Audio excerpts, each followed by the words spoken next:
Kainone aigi isa sa hen sana sibu ngasidi ngantana he ya kaira ida.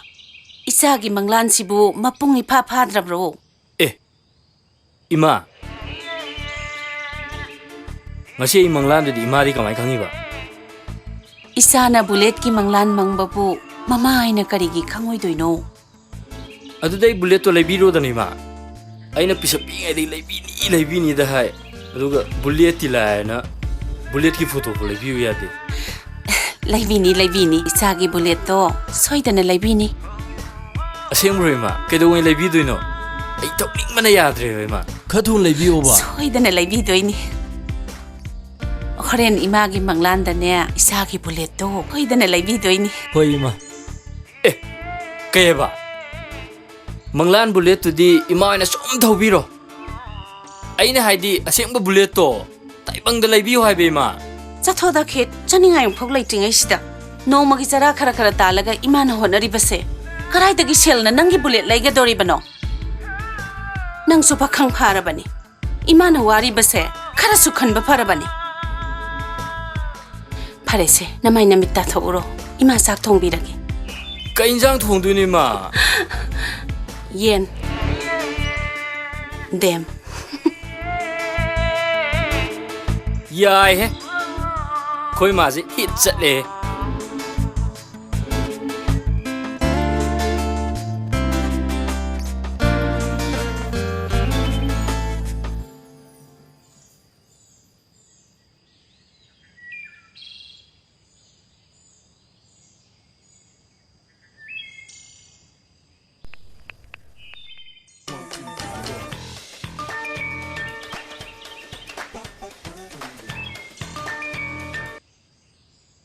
Ramsa, yam tuh lo selama kangen sesengan sidik.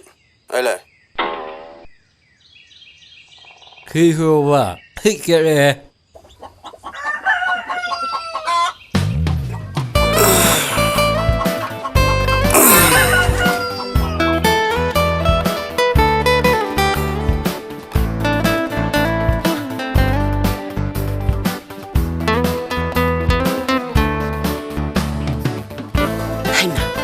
How to run a jabwa. How ima. Ima gi name si hit chat le. Imana ne nutigi how na thong bi doini zaro.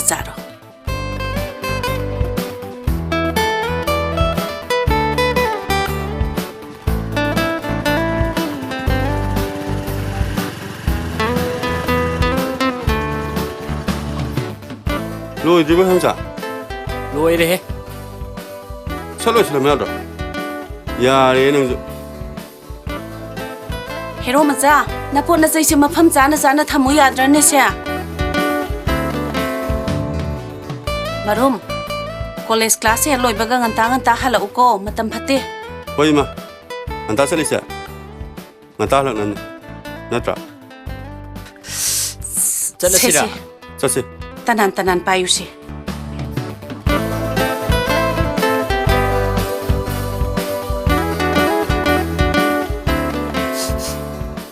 Pagi tu sini sen tahu ni dah.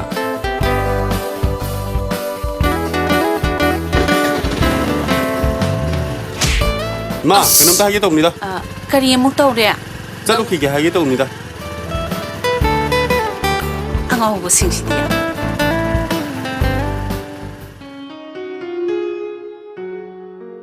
Oi, noi kana lege. Sidam talao.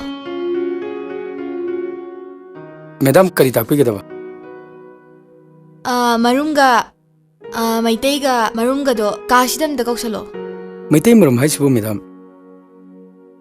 Ye maitei hero masado. Marunga maitei hero masado sidam da kausalo.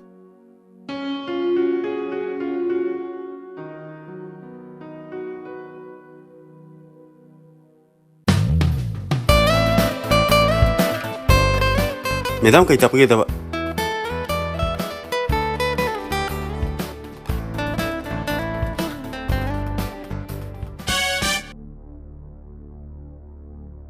Karigino na koina college gi chana ba thap ngang na chat bangam dride. Mahairoye moiraga nongmata uniform ꯁꯦꯠꯂꯒ college ꯀꯥꯔꯛꯄꯁꯨ ꯎꯗꯦ ꯃꯇꯝ ꯆꯥꯅ class ꯌꯥꯎꯕꯁꯨ ꯎꯗꯦ ꯃꯗꯨꯒꯨꯝꯕ ꯍꯩꯔꯣꯏ ꯑꯃꯒꯤ ꯆꯠꯅꯂꯣꯟ ꯆꯠꯂꯣ ꯐꯔꯦ ꯉꯁꯤꯒꯤꯗꯤ ꯉꯥꯛꯄꯤꯔꯒꯦ ꯍꯌꯦꯡꯗꯒꯤꯗꯤ ꯌꯨꯅꯤꯐꯣꯔꯝ ꯁꯦꯠꯂꯒ matam jana class yaw gadam ne. Okay, you may leave now. Yes, madam.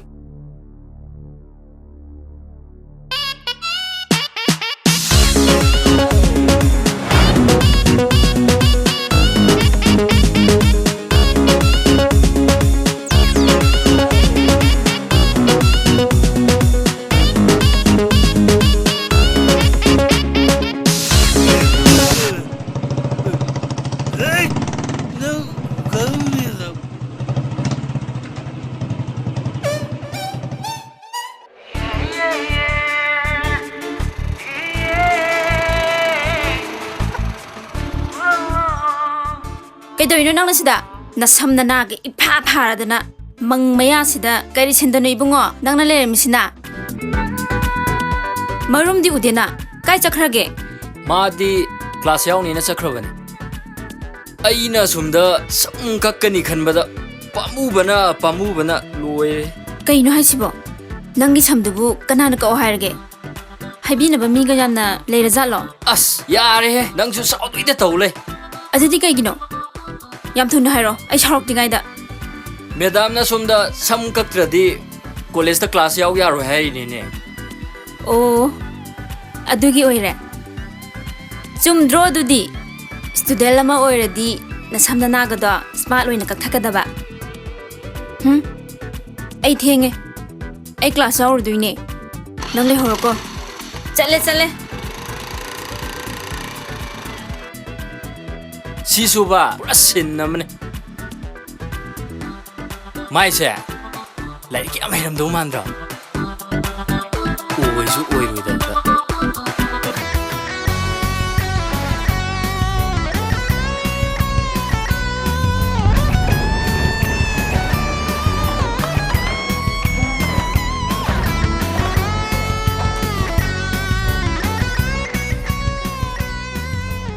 Nang aina haibdo ngamoroidra ꯑꯩꯁꯨ ꯌꯥꯝ ꯀꯟꯅ ꯍꯣꯠꯅꯕꯅꯤ ꯑꯗꯣ ꯈꯪꯍꯧꯗꯕꯅꯤ ꯑꯩꯈꯣꯏꯒꯤ ꯊꯕꯛꯁꯤꯗꯤ ꯑꯃꯨꯛ ꯁꯣꯏꯕꯗ ꯑꯔꯣꯏꯕꯅꯤ ꯍꯥꯏꯕꯁꯤ ꯅꯪ ꯀꯥꯎꯒꯅꯨ ꯍꯟꯗꯛꯇꯤ ꯑꯩꯅ ꯁꯣꯏꯗꯅꯕ ꯀꯟꯅ ꯍꯣꯠꯅꯖꯔꯒꯦ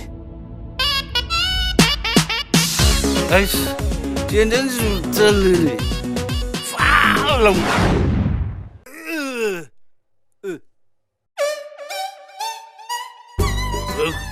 ꯈꯪꯗꯦ ꯃꯁꯤꯒꯤ ꯒꯥꯔꯤꯁꯤꯗꯤꯕ ꯃꯄꯨ ꯀꯗꯥꯏ ꯆꯠꯈ꯭ꯔꯦ ꯃꯄꯨꯗꯨ ꯀꯗꯥꯏ ꯆꯠꯈ꯭ꯔꯒꯦ ꯈꯪꯗꯦ ꯍꯧꯖꯤꯛ ꯃꯄꯨꯗꯨ ꯊꯣꯛꯂꯛꯄ ꯉꯥꯏꯔꯒꯦꯕ ꯃꯥ ꯊꯣꯛꯇ ꯊꯣꯛꯂꯛꯈꯤꯁꯤꯅꯣꯕ ꯃꯥ ꯈꯪꯗꯦꯕ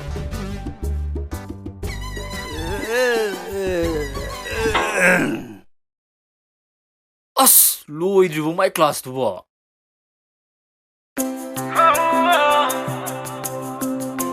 tasini sida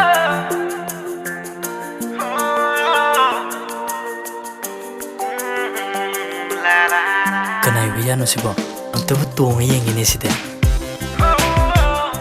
nungai ne sida ꯇꯧꯔꯤꯁꯤ ꯌꯦꯡꯉꯣ ꯃꯄꯨꯒꯗꯤ ꯃꯥꯟꯗꯦꯗ ꯃꯁꯦ sosu yawine ꯇꯧꯔꯤꯅꯦ ꯃꯁꯦ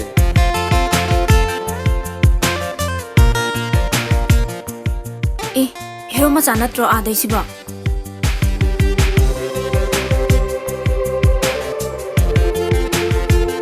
hero macha nangi ro sibo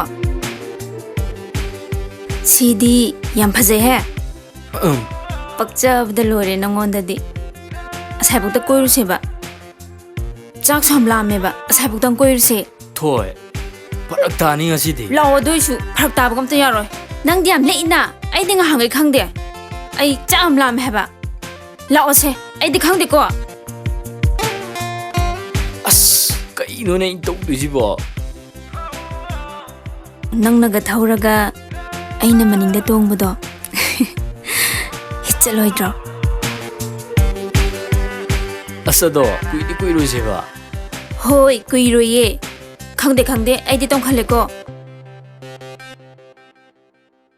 ꯍꯟꯗꯛꯀꯤ ꯃꯇꯥꯡꯁꯤꯗꯤ ꯑꯩꯅ ꯅꯪꯕꯨ ꯉꯥꯛꯄꯤꯔꯕꯅꯤ ꯑꯩꯈꯣꯏꯒꯤ ꯊꯕꯛꯁꯤꯗꯤ ꯑꯃꯨꯛ ꯁꯣꯏꯕꯗ ꯑꯔꯣꯏꯕꯅꯤ ꯍꯥꯏꯕꯁꯤ ꯀꯥꯎꯔ ꯃꯥꯜꯂꯦ ꯑꯩꯅ ꯍꯥꯏꯔꯤꯁꯦ ꯅꯪ ꯊꯋꯥꯏ ꯍꯛꯆꯥꯡ ꯌꯥꯎꯅ ꯍꯣꯠꯅꯔꯣꯀꯣ ꯑꯩ ꯆꯠꯂꯨꯈꯤꯒꯦ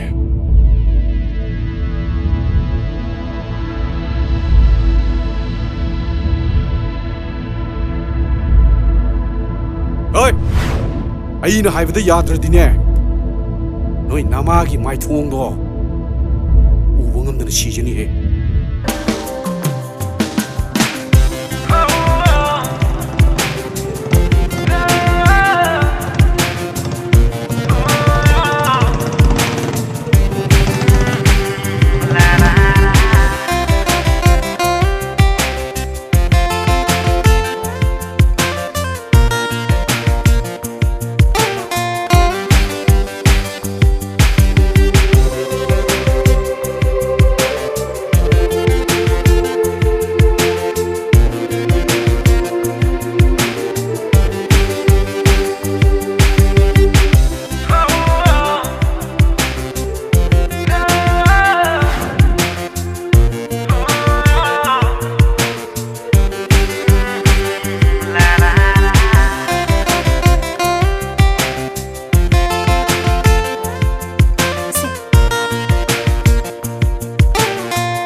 Hawi.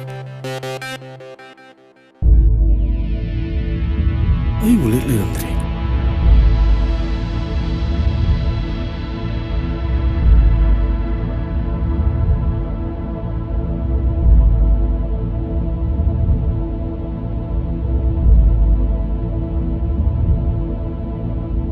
Sida na Troy na tamam diba?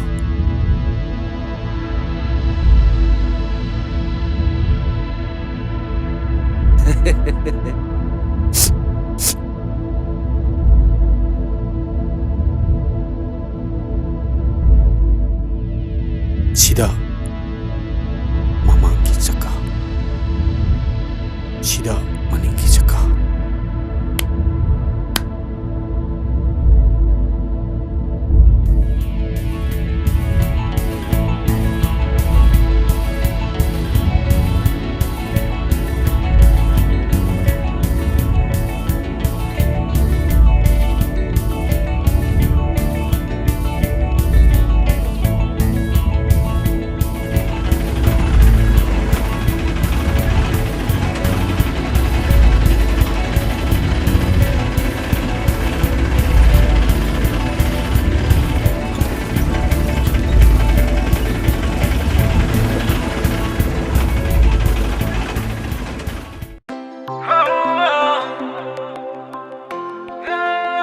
Haima, kay numino nga sisidia.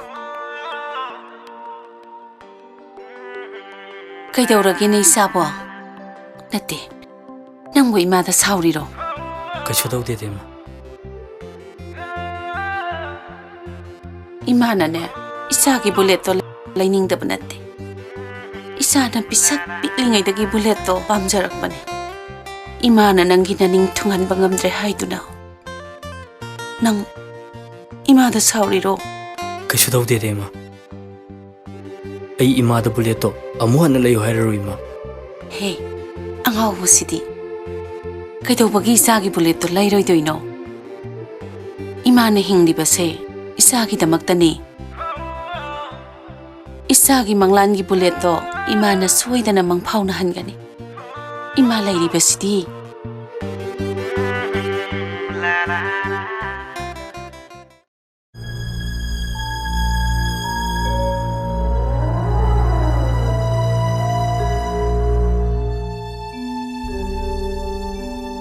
Baba. Baba. Ules ki demand su yadare. Aduga pabagi bullet tu su ꯀꯣꯂꯦꯖꯀꯤ ꯃꯃꯥꯡꯗ ꯊꯝꯃꯝꯕꯅꯤ ꯊꯣꯛꯂꯛꯄꯗ ꯂꯩꯔꯝꯗꯔꯦ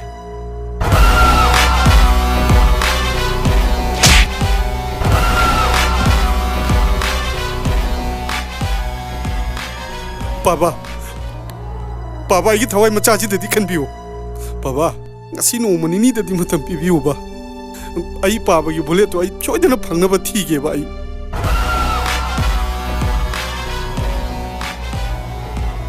10 days numit taranigi matam pi madugi maninga nangna karigum buletu porko ngamdraba masida yawriba bulet se nangi saruk oigadaruba Thoi, asing bayro nang haisibo. Asing bani. Adudi kamai tawdoiba. Police ta complain ama ta hobana pharoidra. As kana dese nang na dumaina mangdana leidana. Police ta complain ama ta hose la ochase.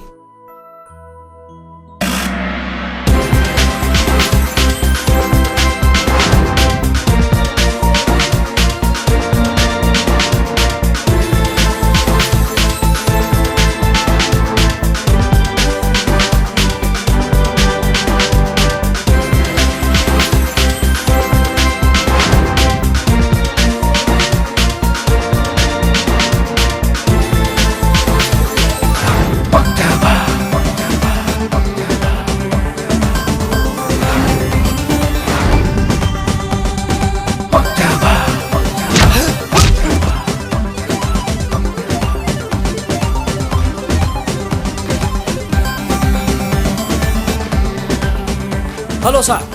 Poti su mimi di owner amene sir.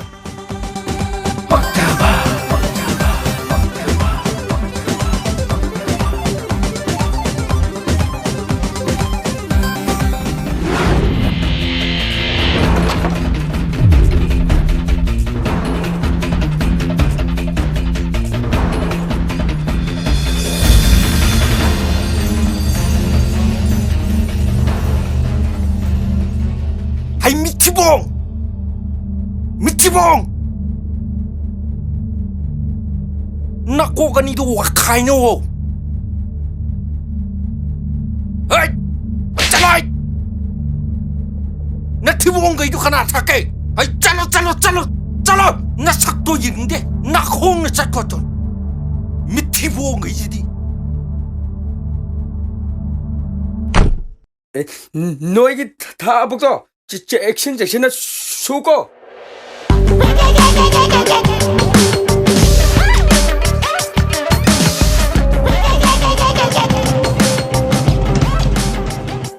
능 여우라브라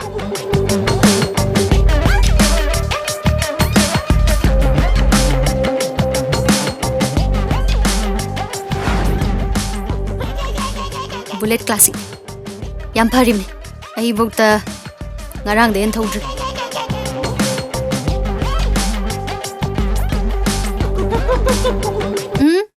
Sela na piro.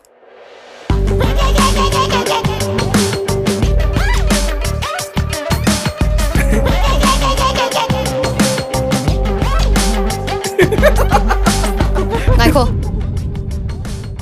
Sela na piro. Nang ya ne ulo bida. Ngasi di yaroi. Phagi na ten hai se. Ngasi di sunya yaroi ai sini. Kriam hai game. Chalo, lo su chalo. Ka ayano Yang kai. 사보도 되겠지 유다바 텅긋 뜨는 거 CLP들이 더 뭐하면해 더 뭐하면해 CLP들이 와리샤는 게 더 뭐하면 미야 배나라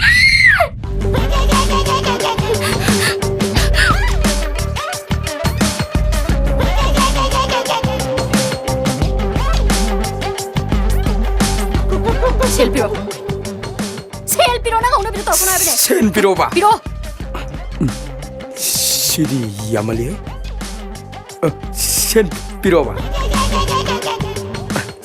시오이나 로로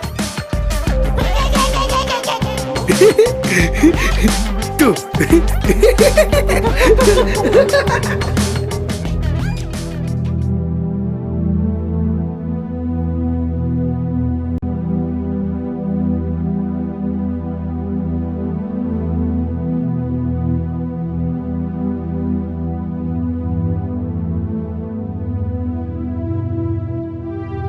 ꯉꯥꯏꯍꯥꯛꯇ ꯉꯥꯏꯌꯣ ꯑꯩꯈꯣꯏ ꯁꯥꯔ ꯂꯥꯛꯑꯅꯤ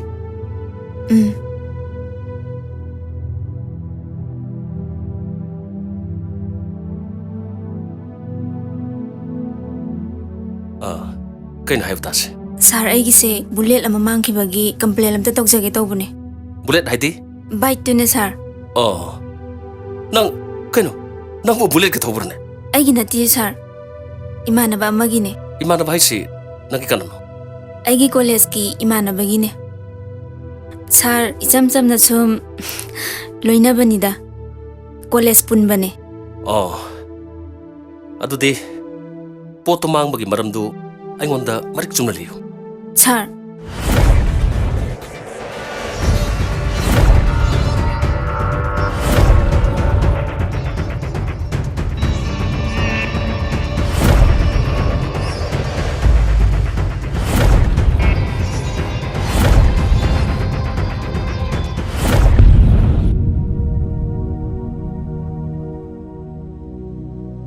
फरे फरे नंगी bullet तो आई सोदन फंगनब थीगने अदु नंगी लेफम अमदी नमंग ताम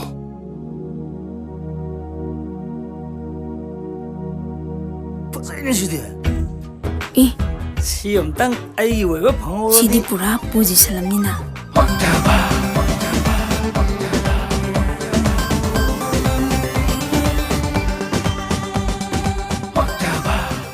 사라 두디 ꯌꯥꯝ ꯅꯨꯡꯉꯥꯏꯖꯔꯦ ꯑꯩ ꯑꯃꯨꯛ ꯆꯠꯂꯨꯈꯤꯒꯦ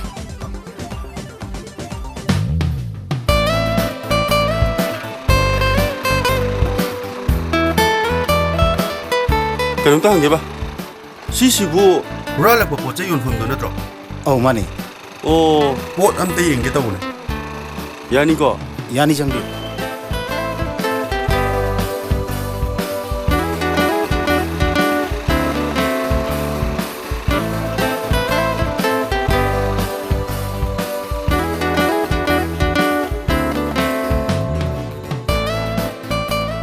ꯀꯩꯅꯣꯝꯇ ꯍꯪꯒꯦꯕ ꯀꯩꯅꯣ ꯕꯨꯂꯦꯠꯀ ꯍꯨꯔꯥꯜꯂꯛꯄꯒ ꯂꯩꯕ꯭ꯔꯣ बुलेट तो ꯀꯔꯤꯕ बुलेट क्लासिक तो ꯃꯆꯥꯗꯣ ꯑꯩꯈꯣꯏ ꯁꯥꯏ ꯂꯩꯔꯤꯁꯤꯡꯁꯤ ꯌꯦꯡꯉꯨ ꯁꯤ ꯉꯥꯛꯇꯅꯦ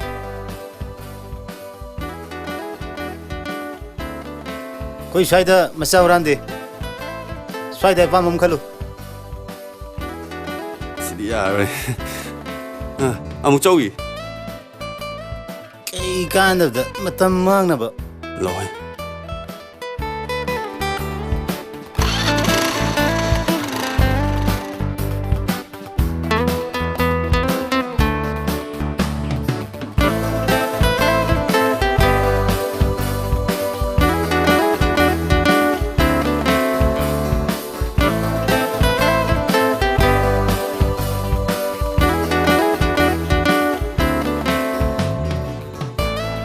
ꯀꯣꯂꯦꯖꯅꯤ ꯇꯧꯔꯤꯁꯤ ꯆꯥꯡ ꯏꯅꯥꯏ ꯅꯥꯏꯗꯦ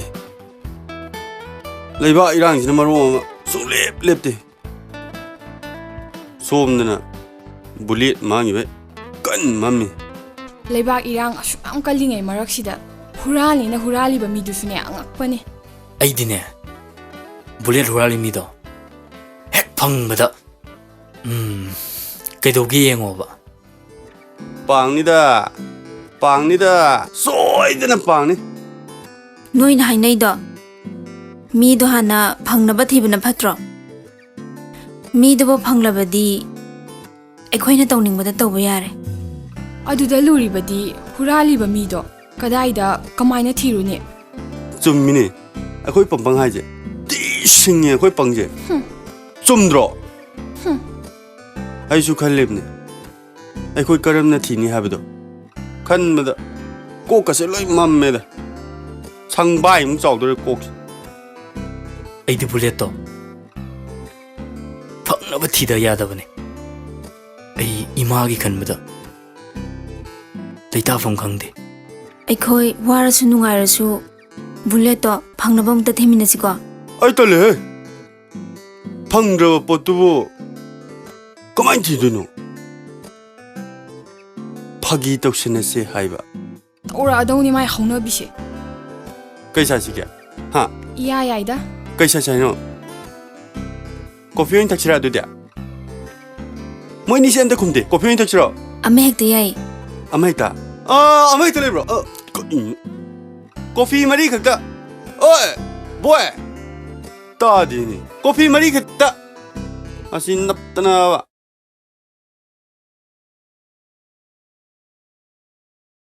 커피 머리 걷다 시소바 히 ꯆꯠꯄꯅꯤ. ꯆꯠꯂꯤ ꯅꯪ ꯕꯨꯂꯦꯠꯇꯣ ꯐꯪꯗꯣꯏ ꯃꯥꯟꯗ꯭ꯔꯦꯗ ꯋꯥꯕꯅꯁꯨ ꯂꯣꯏꯔꯦ ꯉꯁꯥꯏ ꯀꯣꯏꯆꯠ ꯆꯠꯅ ꯊꯤ ꯑꯁ ꯈꯪꯗ꯭ꯔꯦꯗ ꯀꯃꯥꯏꯅ ꯊꯤꯗꯣꯏꯅꯣꯕ.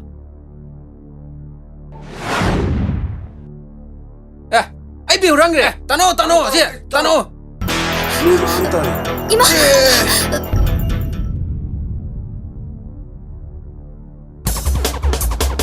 ꯑꯩꯕꯨ ꯑꯝꯇ ꯀꯟꯕꯤꯌꯨ.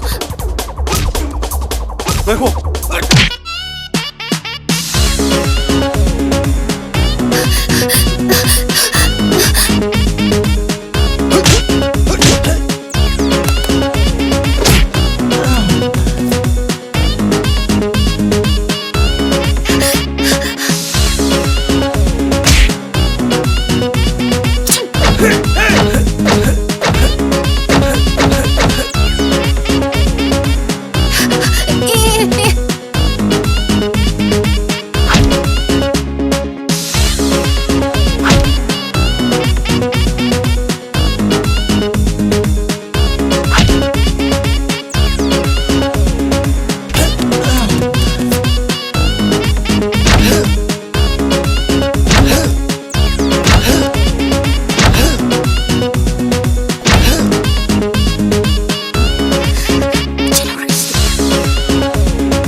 그ꯩꯅꯣ ꯅꯨꯄꯤ ꯃꯆꯥ ꯐꯥꯒꯦ ꯇꯧꯏꯁꯦ ꯀꯩꯅꯣ ꯍꯥ 마는 미베 후랄리니네 ꯀꯩꯅꯣ ꯍꯥꯏꯁꯦ ꯉꯁꯥꯏ ꯅꯨꯄꯤꯗꯣ ꯍꯨꯔꯥꯟꯕꯤꯅꯤ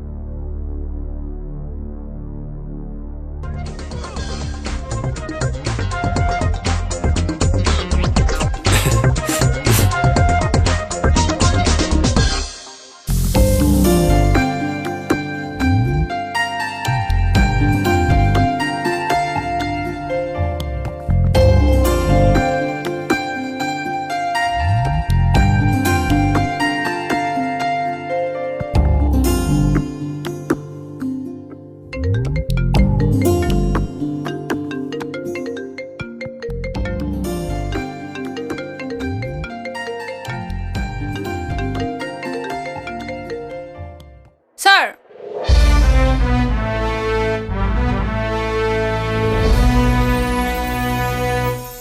Hoy, sir!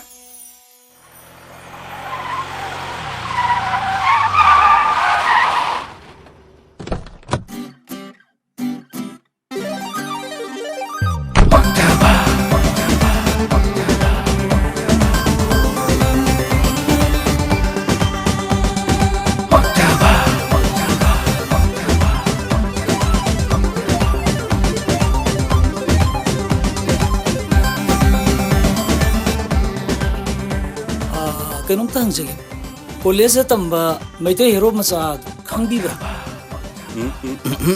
ꯈꯪꯗꯦꯕ ꯈꯪꯗꯦ ꯑꯩꯈꯣꯏꯗꯤ ꯀꯣꯂꯦꯖ ꯁꯥꯇ꯭ꯔ ꯅꯠꯇꯤꯌꯦ ꯁꯤ ꯑꯉꯥꯡ ꯑꯦꯛꯖꯥꯝꯒꯤ ꯔꯨꯇꯤꯟ ꯌꯦꯡ ꯂꯥꯛꯄꯅꯦ. ꯃꯥꯜꯂꯤꯅꯦ ꯅꯪꯒꯤ ꯁꯝ ꯅꯥꯒꯥꯗꯣ. ꯑꯣ ꯃꯥꯟꯕꯅꯦ ꯃꯥꯟꯕꯅꯦ. ꯆꯠꯂꯣ ꯉꯥꯏꯈꯣ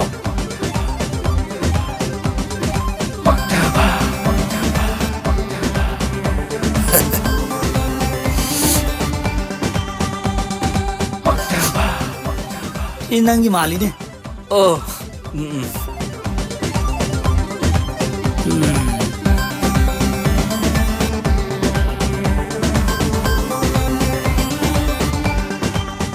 그놈도 항제요.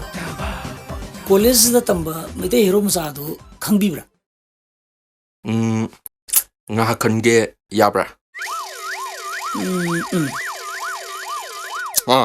hujikda thokibdo khangobra karamro hajibo masam changbamga matum dabamga thokibdo khangobra hazita chakibdo aduni ne maitai haido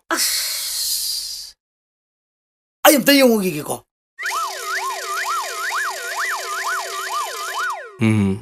ꯃꯣꯏꯒꯤꯗꯤ ꯆꯤꯡꯅꯗꯕ ꯉꯝꯗꯦ ꯌꯦꯡꯉꯨꯒꯦ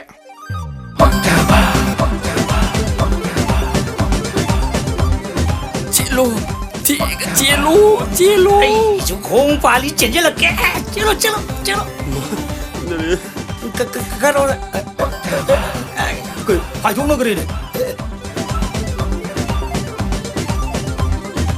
ꯁꯥꯔ ꯍꯧꯖꯤꯛꯀꯤꯗꯣ ꯕꯨꯂꯦꯠ ꯍꯨꯔꯥꯟꯕꯁꯤ ꯃꯣꯏ ꯑꯅꯤ ꯁꯨꯔꯝꯃꯦꯅꯦ ꯁꯥꯔ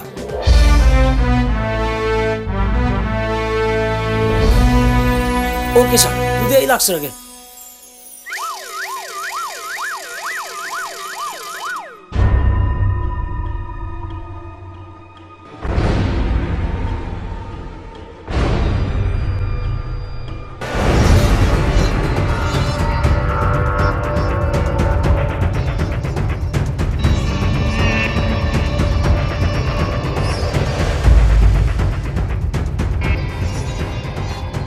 거기서 너 어디고? 임지부 미래 브로. 그다음 나이트 브로. 임지부 민트 나이트 브로. 오 그나노 소란티와 마우시로 나이 좀ꯊꯝꯃꯣ 니 갸우시드노네 까나 이거 바우시 노가 에이 넌 반대 한번 돌아 돌아봐 돌아들봐 돌아 어이 방갈코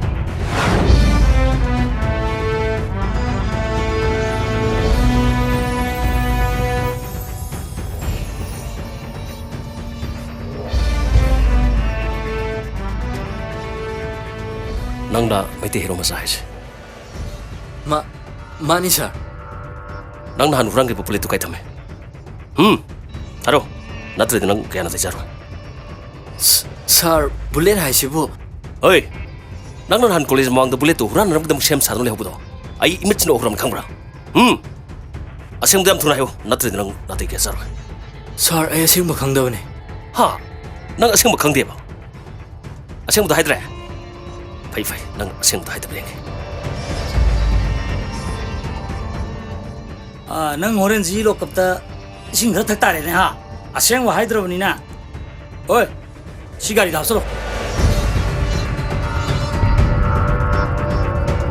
ꯀꯔꯤꯒꯤꯅꯣ ꯑꯩꯒꯤ ꯏꯁꯥ ꯐꯥꯔꯤꯕ ꯑꯩꯒꯤ ꯏꯁꯥꯒꯤ ꯃꯔꯥꯜ ꯊꯥꯗꯣꯛꯄꯤꯔꯝꯃꯣ ꯑꯩꯒꯤ ꯏꯁꯥ ꯊꯥꯗꯣꯛꯄꯤꯔꯝꯃꯣ ꯑꯩꯒꯤ ꯏꯁꯥꯒꯤ ꯀꯔꯤ ꯃꯔꯥꯜꯅꯣ ꯃꯃꯥ ꯑꯩꯉꯣꯟꯗ ꯑꯃꯨꯛꯇ ꯈꯪꯍꯟꯕꯤꯔꯝꯃꯣ ꯁꯛ ꯐꯖꯕꯁꯤ ꯅꯪꯒꯤ ꯅꯆꯥꯔꯥ ꯃꯥꯅꯦ ꯑꯩꯒꯤ ꯏꯁꯥꯅꯦ ꯃꯥꯒꯤ ꯃꯔꯥꯜ ꯀꯔꯤꯅꯣ 나चानुपा ꯁꯛ ꯐꯖꯕꯁꯤꯅ ꯃꯤꯒꯤ ꯕꯨꯂꯦꯠ ꯑꯃ ꯍꯨꯔꯥꯟꯂꯨꯔꯦ ꯁꯤꯅꯤ ꯃꯥꯒꯤ ꯃꯔꯥꯜ ꯍꯥꯏꯕꯨ ꯀꯔꯤ ꯍꯥꯏꯕ ꯑꯩꯒꯤ ꯃꯤꯠꯁꯤꯅ ꯇꯁꯦꯡꯅ ꯎꯍꯧꯔꯕꯅꯤ ꯑꯩꯒꯤ ꯃꯤꯠ ꯄꯥꯡꯕꯗꯨꯗꯅꯤ ꯃꯥꯅ ꯍꯨꯔꯥꯜꯂꯤꯁꯤ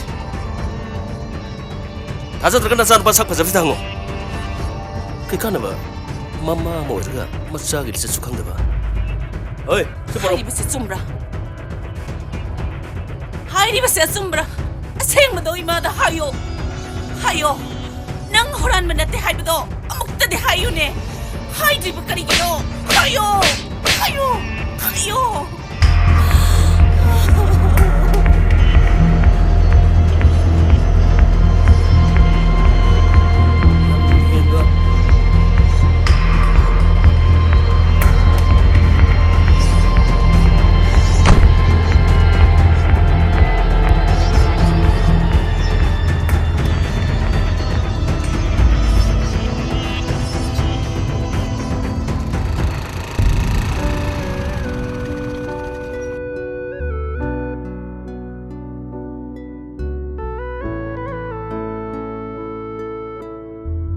ꯁꯥꯔ ꯑꯝꯇ ꯆꯪꯖꯔꯛꯀꯦ.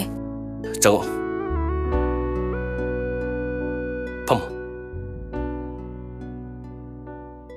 ꯅꯪꯗꯤ ꯄꯥꯎ ꯌꯥꯝ ꯊꯨꯅ ꯈꯪꯉꯝꯃꯤꯅ. ꯅꯪꯒꯤ ꯕꯨꯂꯦꯠ ꯍꯨꯔꯥꯟꯕ ꯅꯨꯄꯥꯗꯨ ꯑꯩꯅ ꯐꯥꯔꯒ ꯂꯣꯀꯞꯇ ꯊꯝꯖꯤꯜꯂꯤꯕꯅꯤ. ꯁꯥꯔ, ꯁꯥꯔꯅ ꯍꯨꯔꯥꯜꯂꯦꯅ ꯐꯥꯔꯕ ꯃꯤꯁꯛꯇꯣ ꯑꯣꯟꯅꯔꯦ. ꯀꯔꯤ? ꯁꯥꯔꯅ ꯐꯥꯔꯕ ꯃꯤꯗꯣ ꯕꯨꯂꯦꯠꯇꯨꯒꯤ ꯃꯄꯨꯅꯦ. ꯕꯨꯂꯦꯠꯇꯣ ꯃꯥ ꯃꯁꯥꯒꯤꯅꯦ ꯁꯥꯔ. ꯑꯩ 마부 못 나간 마통다 아이는 마부 에레스트 오브네 마 마사기 볼렛 레테 낭부 탱나부기 단자로가 마는 볼렛도 후란 기분에 마기 말할 꼭나봐 낭부 아빵부 시르가 마부 타전 기분에 낭 타저들어가나 마구 나버야네 에이 볼렛 후란바 ꯅꯪ ꯎꯅꯕ ꯃꯤ ꯂꯥꯛꯏꯁꯤꯗ ꯍꯧꯒꯠꯂꯣ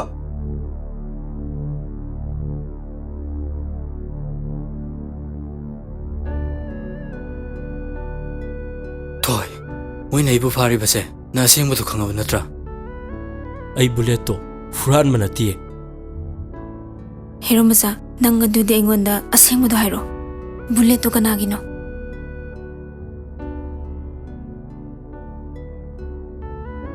ꯕꯨꯂꯦꯠꯇꯣ ꯅꯪꯒꯤꯅ ꯍꯥꯏꯖꯤꯜꯂꯒ ꯅꯪ ꯑꯩꯉꯣꯟꯗ ꯅꯝꯊꯥꯛ ꯇꯧꯔꯤꯕ ꯅꯠꯇ꯭ꯔꯣ तसेंगना कुमो बुलेट तो कनागिनो हायो बुलेट तो कनागिनो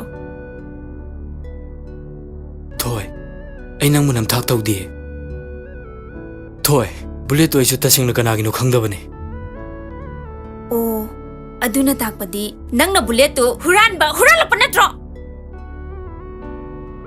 नते थोय आई हुरानम नते आई हुरानम नते आई नंगबो वारोय आई नंगबो तसेंगना वारोय हेरो मचा थोय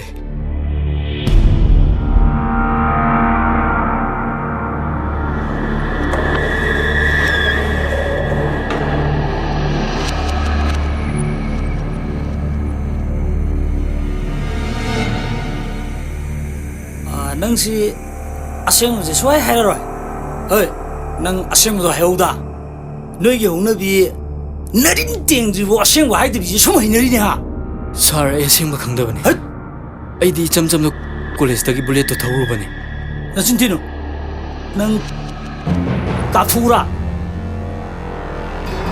नंग हुरालिबा बुलेटो अदुगा ममिंग मानबा सिदा यावरे चुमना चखरजाने अदुगी ममांग लेपुरा दिने नंग सोरहन मदुम कावरे असेंग भायो नंगी दमक मतम क्या मांग खंगबा नंग असेंग भाय रोइद्रबा नंग असेंग भाय रोइद्र सुजलगे सुजलगे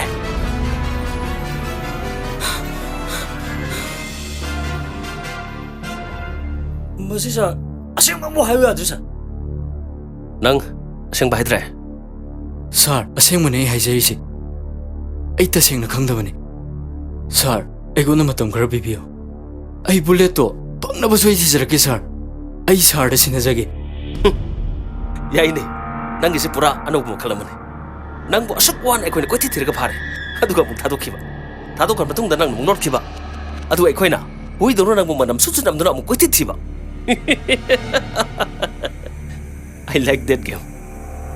Sir, आई बुलेट तो पंगनबो सोइ थिजरके सर आई बु मतम खरा पिबियो सर आई बुलेट तो पंगनबो सोइदन थिजरके सर आई बु थादोपियो सर आई बु थाजबियो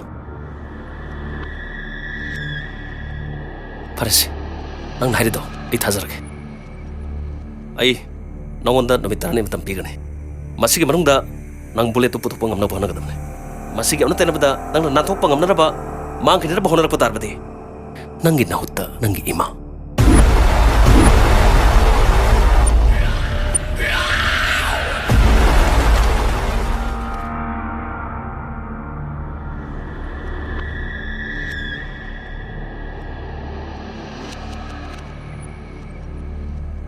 सर कनमता हाइजगे कइनो हायो करिगिनु मा थादोपिरिजे सर करिगुम्बा फिबमसिदगी नांथोखिबा तारगदी मथक थोंबा ऑफिसरसिंगी कंप्लेन लाओइद्रने सर लेने हौजिक फावबा बुलेट की असेंग मफम खंग्रिबनिना आइना माबु थादोलिबसे बुलेट की असेंग मफम अमा खंगनबने नंगना मागी मथकता माना चलिबु कुदेमकसे यामना कुपना सेनगदबने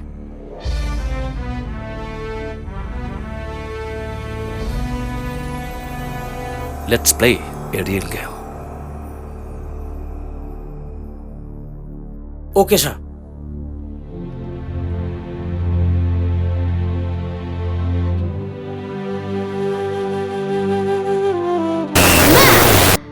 चौगा बुलेट अंत लेबियो को इमा गाइगा इमा न मनिंग तोंगा थौगाइदोइने इमा न म्यांगे ममांगदा मया कार यंगनदोइनेबा अदो लेबियो को इमा सोइदने लेबिदोइने आइदी बुलेट लेनी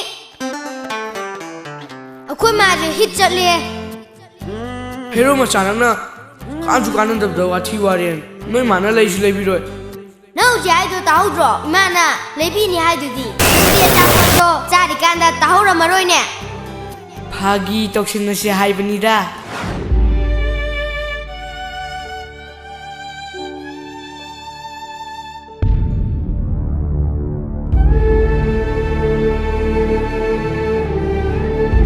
Imagi ibuwa.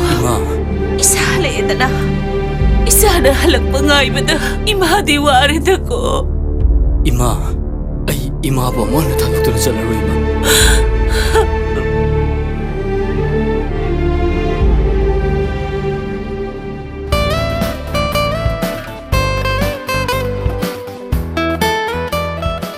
Pangpang, Kaino? nang nupa am ko ay sumra. Kana haibaduna. Aidi nang nataba nupa amta su khangnade. Nasin tino. Ay loin khang bajani. Oida pada ngang. Oh, adudi mido hawjing ma puthoro. Ay ma. Ai mangsida puthoro oba. Aseng bai sarba. Saung no haiba.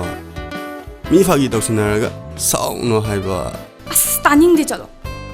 Noi ani gi oinabase hojipaw to omdrine. Kara sauna dadi romance ina tapsanna deba. Masak siga. Marum hero mazado college karakte kaidorjano. Hadang marakse aina phone tawbasu sumpai paide. Noi rom chado bullet tangaw ngai dana. College ka ba loi karam. Ai so handang marakti mai ma ta chataba kuir. Ai khoi pangpang sangi ngai da. Natra. Thingi chatlasira. Lao. Chalasi.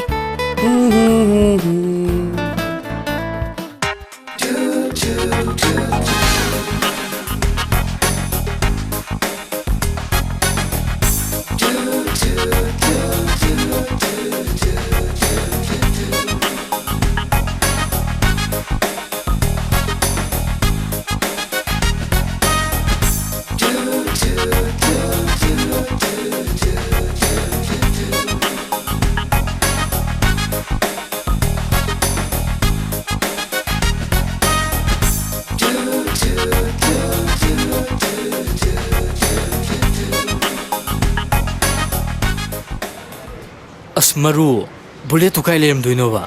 As, siso na tene. Nang swai sum yeng, ai som da su yeng. Hoi fare. Kanada hang duino na ibo.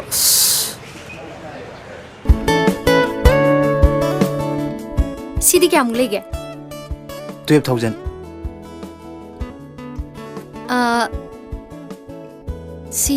Si nataba sidai kitang phabam ti yenge ne. Au yani.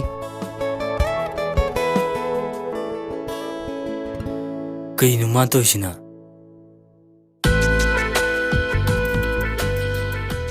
Sino parani? Si sidi kya mung lege ba?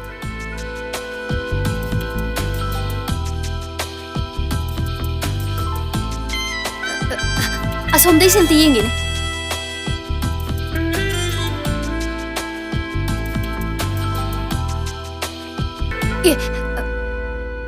Kay nang to siya.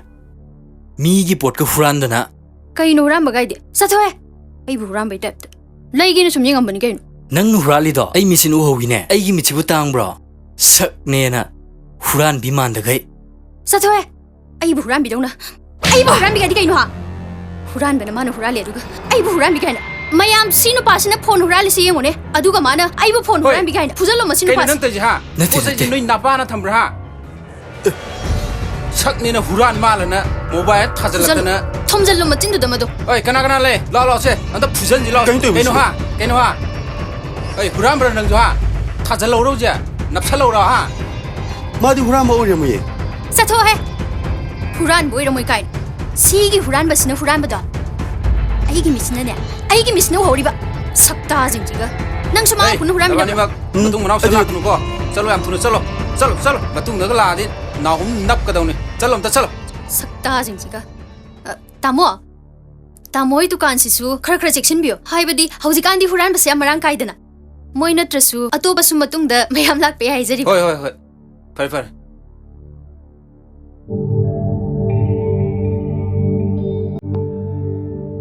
Herongsa nang bo sing mo ra lu bro Maru, ai buran ba man bro.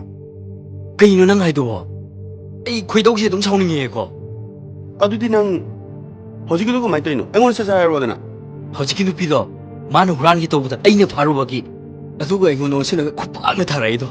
Ma ek theng ba ma pham da. Ai to ge ngo ba. Ai to ge ngo ba. Ai to ge ba. Ngai ko. Nang ke do ga do. Re to ga ro. Ngamui ko. Ai ngamui. WhatsApp da, newspaper da, Facebook da, sepat phaka yaura di ne. Ai pusi se kitang sam ne ki. As barum. Ai na hai ba di. Ma gi khupa ma ai gun ton bi do.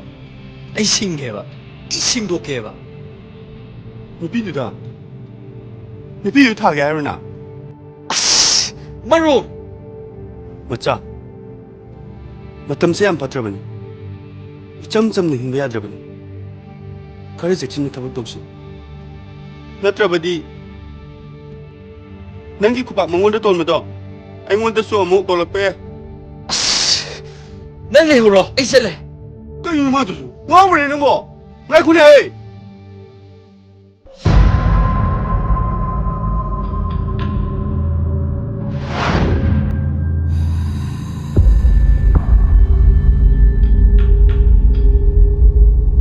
Kari pau le re. Swaidadi akufa fau kai sileti. Kadai da loli mun su hai bangam dre. Aduna ai koi hojimak ben mako ke mana ka chatuna pau pi ga daune. Natra di magi film dialogue tu kangi dana.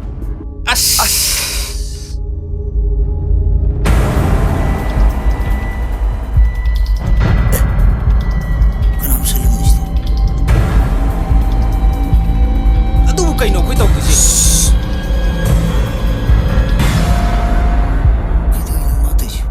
Mitain, seslo.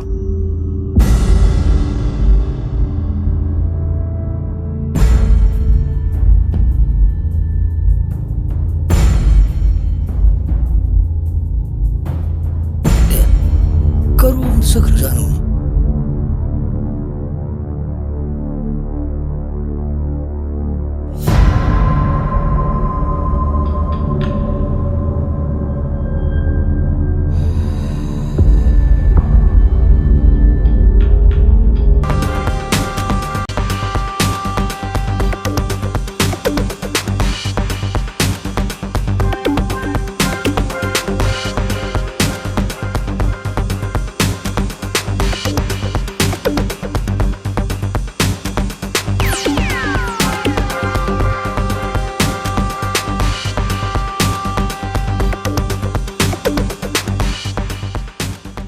Thibe aba ekoi ni changna thirabani kada ai thi juno thibam gangdre ngaprum makone changna thi do ngai Adu mangai re.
Cái yêu chưa bà? Nhà anh xin lỗi bay ngang phong mà.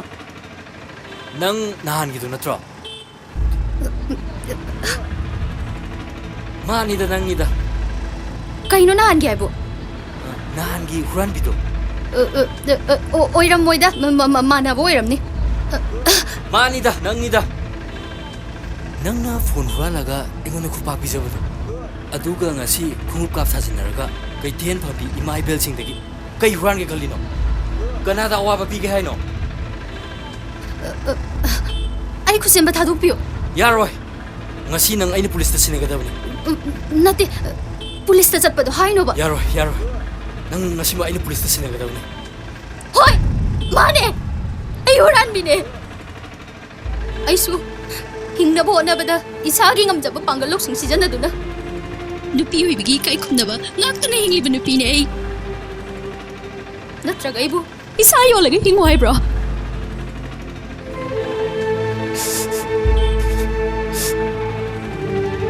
Ai punchi war.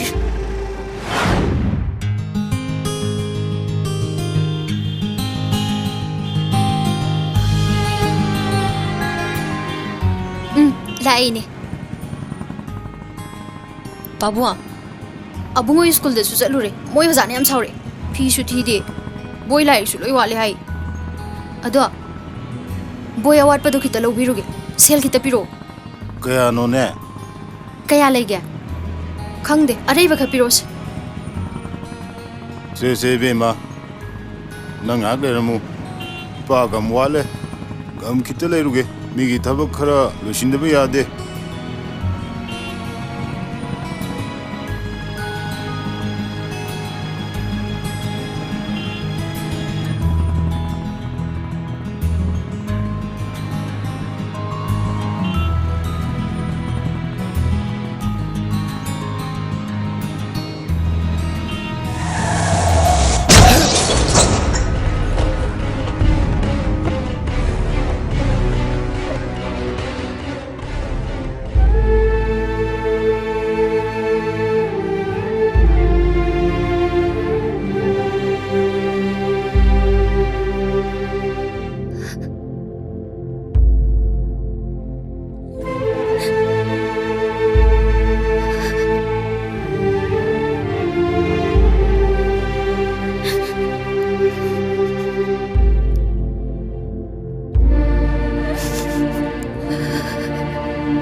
Kana una bigadaba.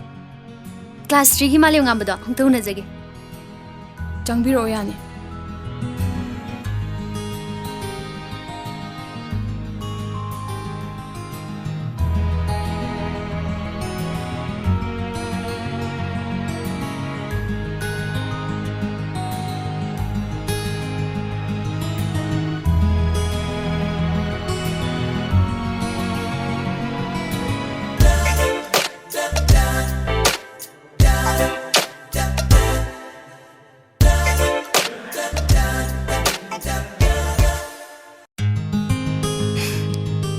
Ai kanano khangi asing boila ne kichi na ngan ge lak tradi ga dor nan gai chi thabak sin bai lak tabani ngasi lai sidi nang lai phajana tawri ko hoi tawle baba di ngasi su lak tradi ga dor baba di yu ngawra dum le ramani ne baba do yu gam ta thatre da ngasi di baba do thabak khra sin bagi lak tabani kichi nang toy law ko lak toy ni nang lak tab jai thawai am nungai te chichi toy lak toy ni lai kana pau ko se nangi award pa lai rasu chichi da dum hairo aduga ne sina nangi boy award pa dune asa po se namana ba mayam ga jaminaro hoi che chichi sat lagi se nungai na layu ko lai kana pau chichi sat lagi hoi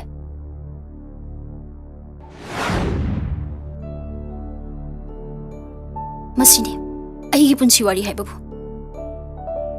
ngasi aina tawri ba pumnamak 마기다먹다네.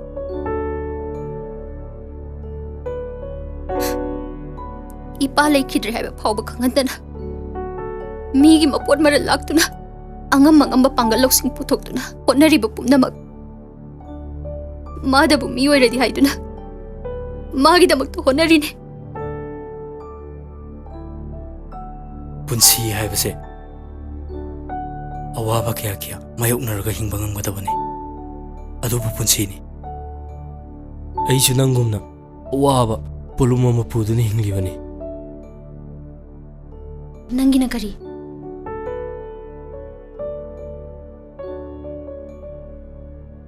ꯑꯩꯒꯤꯁꯨ ꯕꯨꯂꯦꯠꯇꯣ college ꯂꯥꯛꯄꯗ ꯀꯅꯥꯅ ꯍꯨꯔꯥꯜꯂꯤꯅꯣ ꯀꯅꯥꯅ ꯄꯨꯈ꯭ꯔꯤꯅꯣ ꯑꯩ ꯈꯪꯗꯦ ꯑꯩꯒꯤ ꯅꯨꯡꯁꯤꯔꯕꯤ ꯏꯃꯥꯗꯣ ꯊꯥꯗꯣꯛꯑꯝꯃꯒ ꯖꯦꯜꯗ ꯑꯩꯒꯤ ꯑꯣꯏꯔꯤꯕ ꯐꯤꯕꯝꯁꯦ ꯑꯩ ꯀꯩ ꯍꯥꯏꯗꯣꯏꯅꯣ ꯈꯪꯗꯦ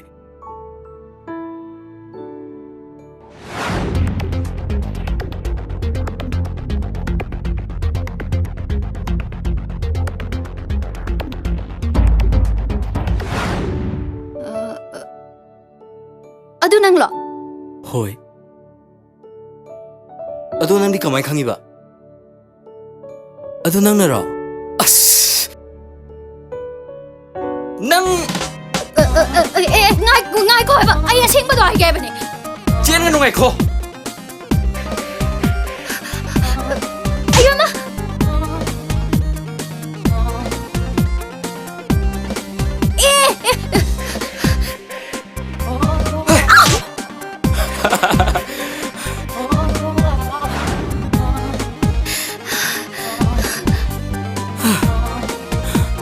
ꯅꯪ 후라한비 능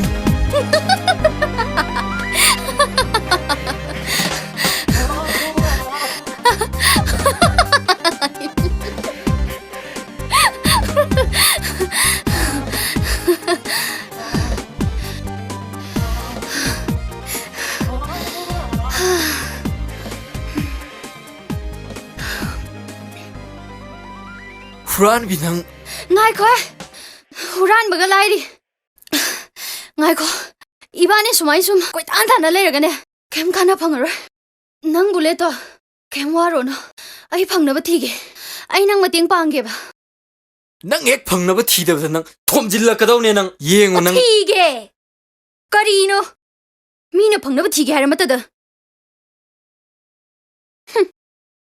wa na marum wa ba ni swai da sum mang lei ba na ka na ro just lo kai kai da no chalaga nang bullet thi ru jula yon budi yon gram nei na yon bom do just lo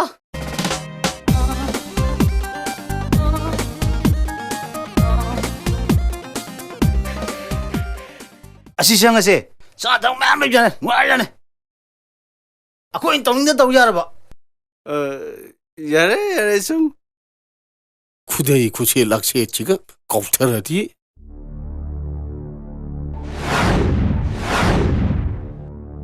Masino basi ma de mo angreda sak chiga khudai khushir ga hair sifamase na som phamo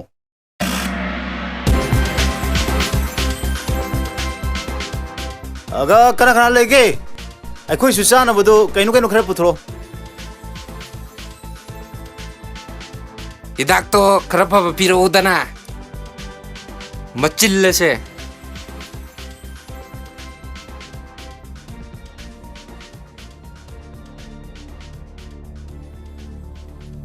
aina thira ise mafam khuding huran ba khuding chat na loina thira abane kana na bu hurali ba noina fangna ba thira kada bane sativa kem takan aina phangna bu soidana thigani hoine noina bo du maina hairadi ayu khara pot haidana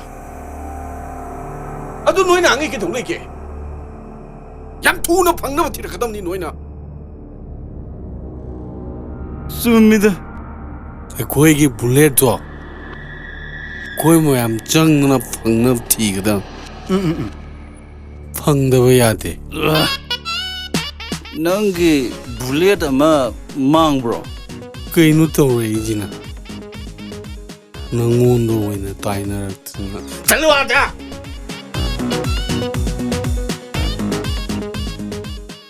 ꯀꯔꯤꯕꯨ ꯆꯥꯕꯅꯣ ꯈꯪꯗꯦ ꯊꯤꯅꯝꯃꯦ ꯅꯝꯃꯗꯅ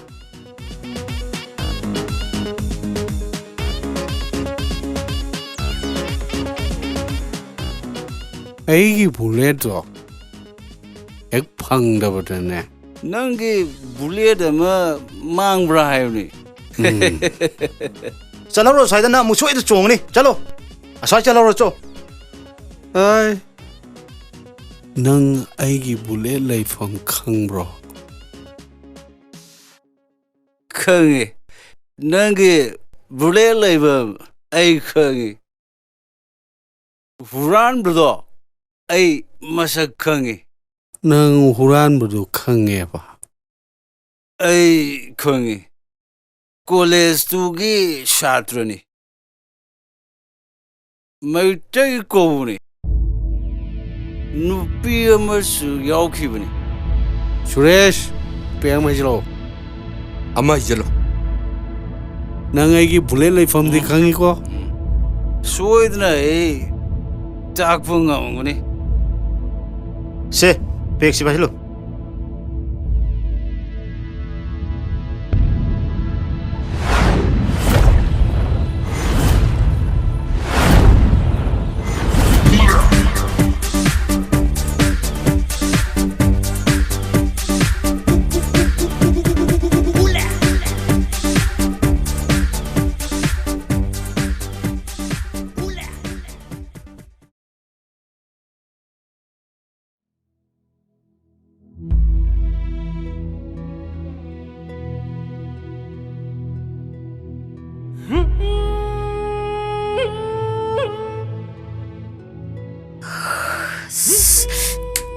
ꯀꯥꯡꯅ ꯃꯔꯣꯝ ꯆꯤꯛꯄꯅꯦ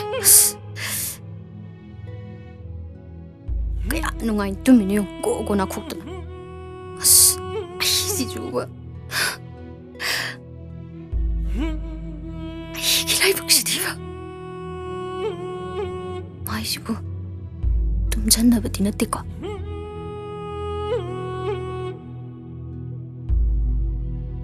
tumdaru라가 뭐 그렇게 덕두잖아.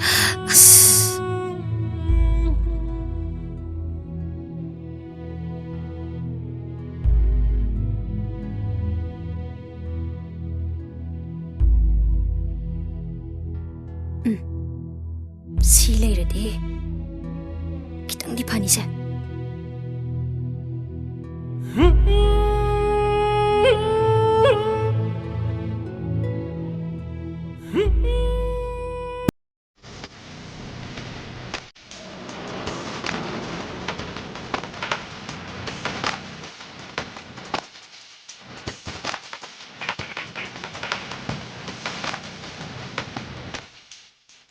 너희들이 원래 phòng 강어봐. 강어군문. 그이노 강어군네 지고. 아이디 방나고 티도 야다 보니까. 강어군문. 그이노 군문이 학리때는 아니지 뭐. 너희들이 굶는 동네 오르고. 어이. 불렛 길라만디네. 불렛 싱그라 보니까.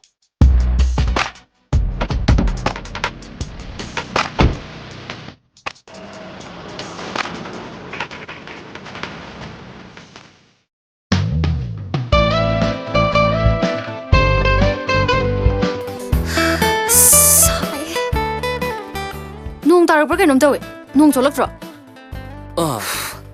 파래든 파래 사바 기땅디 파래니 이바니 능 물레 티리세 빠남디 구이레부 좀 빵디 빵디 시뿜나막 낭나 동갈리 내들어 시보 이내로 하우키바 마얌두 숨 고통나 레디 가만히 떠도리게 숨 고통나 레가 로이 도자이로 아이슈 TV 아바 티리드나 낭나 띵빵이 내들어 아이 타복 마얌 로이 독토가 아두고수 짜빙 ꯃꯁꯛꯁꯤꯒ ꯅꯨꯄꯥ ꯍꯣꯃꯣ ꯍꯦꯛ ꯃꯥꯜꯂꯗ ꯃꯥꯏꯁꯤꯒꯤ ꯆꯤꯟ ꯄꯤꯕ ꯉꯥꯡꯉꯗ ꯀꯧꯁꯤꯜꯂꯗꯤ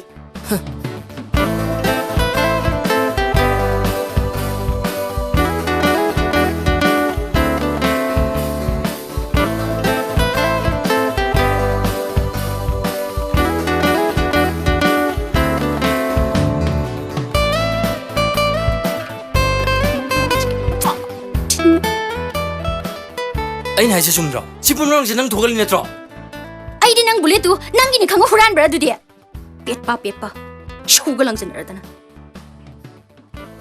ꯌꯣꯟꯐꯝꯗꯨꯗ ꯆꯠꯂꯒ ꯊꯤꯕ ꯌꯥꯕ ꯊꯤꯃꯤꯟꯅꯔꯨꯔꯦꯗꯅ ꯃꯤꯅ ꯌꯣꯟꯊꯣꯛꯈ꯭ꯔꯦ ꯍꯥꯏꯔꯦ ꯑꯗꯨ ꯑꯩ ꯀꯩꯗꯧ ꯍꯥꯏꯕꯅꯣꯕ ꯃꯈꯥ ꯇꯥꯕ ꯐꯖꯅ ꯄꯨꯜꯂꯒ ꯊꯤꯃꯤꯟꯅꯁꯦꯅ ꯑꯁꯨꯛ ꯌꯥꯝ ꯀꯟꯅ ꯊꯤꯕ ꯍꯣꯠꯅꯔꯤꯁꯤꯃꯛꯇꯗ ꯄꯦꯠ ꯁꯨꯒ ꯂꯪꯖꯟꯅꯔꯗꯅ ꯂꯩꯁꯥꯕꯤ ꯑꯩꯅ ꯀꯥ ꯃꯅꯨꯡꯗ ꯅꯨꯄꯥ ꯅꯪꯒ ꯂꯩꯃꯤꯟꯅꯔꯦ ꯑꯩꯒꯤ ꯀꯔꯤ ꯐꯖꯅꯤꯡꯉꯥꯏ ꯂꯩꯔꯤꯒꯦ ꯍꯥꯏꯕ ꯁꯥꯎꯕꯅ ꯑꯩꯅ ꯁꯥꯎꯒꯗ꯭ꯔꯥ ꯍꯥꯏꯔꯒ ꯄꯦꯞꯄ ꯅꯊꯤꯕꯣꯡꯁꯨ ꯑꯩꯅ ꯊꯥꯛꯄꯤꯕ ꯑꯗꯨꯒ ꯏꯁꯧꯒ ꯂꯥꯡꯁꯟꯅꯗ ꯌꯥꯔꯦꯅꯦ ꯐꯔꯦꯕ ꯑꯩꯕꯨꯗꯤ ꯍꯨꯔꯥꯟꯕꯤꯅꯦ ꯌꯥꯔꯦꯕ ꯑꯩꯕꯨꯗꯤ ꯅꯪ ꯕꯨꯂꯦꯠꯇꯨ ꯍꯨꯔꯥꯜꯂꯦ ꯌꯥꯔꯦꯕ ꯅꯪ ꯃꯌꯥꯝ ꯃꯃꯥꯡꯗ ꯍꯨꯔꯥꯟꯕꯤꯅꯦ ꯍꯥꯏꯒꯦꯔꯥ ꯀꯩꯗꯧꯒꯦ ꯍꯥꯏꯒꯦꯔꯥ ꯑꯩ ꯂꯣꯏ ꯌꯥꯔꯒꯦꯕ ꯍꯨꯔꯥꯟꯗꯕ ꯅꯪꯗꯤ ꯀꯩꯗꯧꯕꯩ ꯃꯤ ꯕꯨꯂꯦꯠꯇꯣ ꯂꯣꯟ ꯊꯧꯔꯛꯏꯕ ꯍꯥ ꯀꯣꯃꯣ ꯀꯩꯗꯧꯕꯩ ꯅꯪ ꯃꯤ ꯕꯨꯂꯦꯠꯇꯣ ꯂꯣꯟ ꯊꯧꯔꯛꯏꯅꯣꯕ ꯉꯝꯗ꯭ꯔꯤꯅꯤꯅꯦ ꯁꯛꯇꯥꯁꯤꯒ ꯕꯣꯗꯤꯗꯨꯅ ꯅꯨꯄꯥꯒꯤ ꯕꯣꯗꯤ ꯅꯝꯃꯥꯏꯗꯅ ꯅꯨꯄꯤ ꯃꯃꯥꯏ ꯄꯥꯜꯂꯒ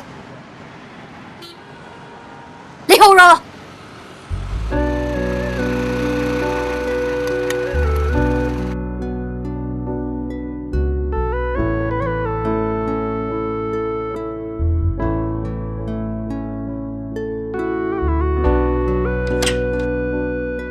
ꯄꯪꯄꯪ ꯆꯪꯉꯣ ꯂꯥꯛꯑꯣ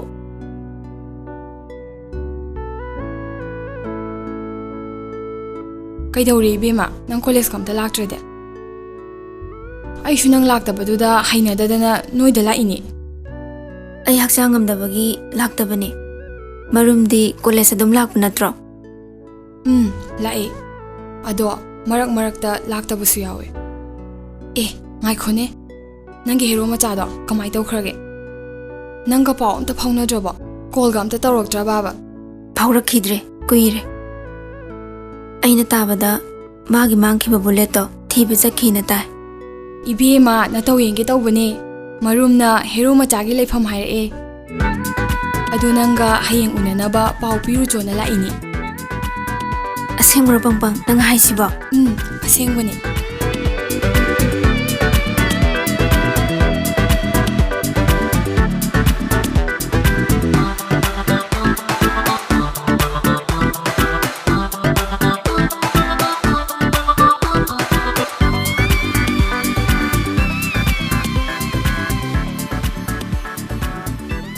ꯀꯌꯥꯝ ꯀꯨꯏꯔꯒꯦ ꯌꯧꯔꯛꯄ ꯀꯨꯏꯔꯦ ꯌꯥꯝ ꯀꯨꯏꯔꯦ ꯅꯣꯡ ꯇꯥꯕꯁꯤꯗ ꯒꯥꯔꯤꯗꯣ ꯊꯧꯕ ꯌꯥꯗ꯭ꯔꯕ ꯑꯩꯁꯨ ꯅꯪꯕꯨ ꯀꯣꯂꯦꯖꯇ ꯅꯨꯡꯇꯤꯒꯤ ꯉꯥꯏꯔꯤꯅꯦ ꯅꯪꯅ ꯂꯥꯛꯇꯕꯗꯣ ꯑꯩꯅ ꯉꯥꯏꯕꯗ ꯀꯌꯥꯝ ꯋꯥꯏ ꯈꯪꯕ꯭ꯔꯥ ꯑꯗꯨꯒꯤꯔꯣ ꯑꯩꯉꯣꯟꯗ ꯅꯪꯅ ꯉꯥꯏꯍꯜꯂꯤꯗꯣ ꯍꯦꯔꯣ ꯃꯆꯥ ꯑꯩꯁꯨ ꯈꯪꯉꯦ ꯑꯗꯨꯕꯨ ꯑꯩ ꯅꯪꯒꯤ ꯈꯟꯕꯗ ꯌꯥꯝꯅ ꯋꯥꯏ ꯕꯨꯂꯦꯠꯇꯣ ꯐꯪꯗ꯭ꯔꯕꯗꯤ ꯅꯪꯒꯤ ꯀꯔꯤ ꯐꯤꯕꯝ ꯑꯣꯏꯔꯛꯀꯅꯤ ꯊꯣꯏ ꯅꯪꯅ ꯑꯗꯣꯝꯅ ꯂꯩꯔꯒ ꯑꯩꯒꯤ ꯄꯨꯛꯅꯤꯡ ꯋꯥꯈꯜ ꯁꯣꯟꯊꯔꯛꯀꯅꯤ ꯑꯩ ꯏꯃꯥꯒꯤ ꯈꯟꯗꯨꯅ ꯕꯨꯂꯦꯠꯇꯣ ꯐꯪꯅꯕ ꯊꯤꯗꯕ ꯌꯥꯗꯕꯅꯤ ꯅꯪ ꯀꯩꯁꯨ ꯋꯥꯈꯜ ꯄꯤꯛꯊꯒꯅꯨ ꯑꯩ ꯕꯨꯂꯦꯠꯇꯣ ꯁꯣꯏꯗꯅ ꯐꯪꯅꯕ ꯊꯤꯗ ꯌꯥꯗꯕꯅꯤ ꯊꯣꯏ ꯅꯪ ꯑꯩꯒꯤ ꯃꯇꯦꯡ ꯄꯥꯡꯉꯨꯀꯣ ꯑꯩꯅ ꯍꯤꯡꯂꯤꯕꯁꯦ ꯅꯪꯒꯤꯗꯃꯛꯇꯅꯦ ꯑꯩꯒꯤ ꯄꯨꯟꯁꯤꯒꯤ ꯑꯔꯣꯏꯕ ꯃꯤꯀꯨꯞ ꯐꯥꯎꯕ ꯑꯩꯕꯨ ꯊꯥꯗꯣꯛꯄꯤꯒꯅꯨꯀꯣ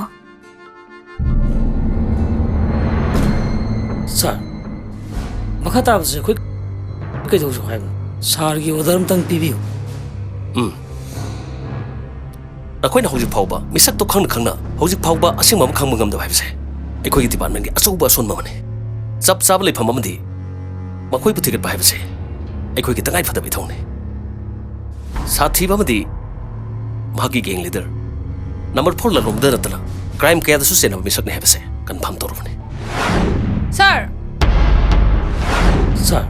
ꯁꯥꯔ ꯃꯥꯁꯨ ꯅꯍꯥꯟ ꯒꯦꯡ ꯃꯔꯛꯇ ꯌꯥꯎꯔꯝꯕꯅꯤ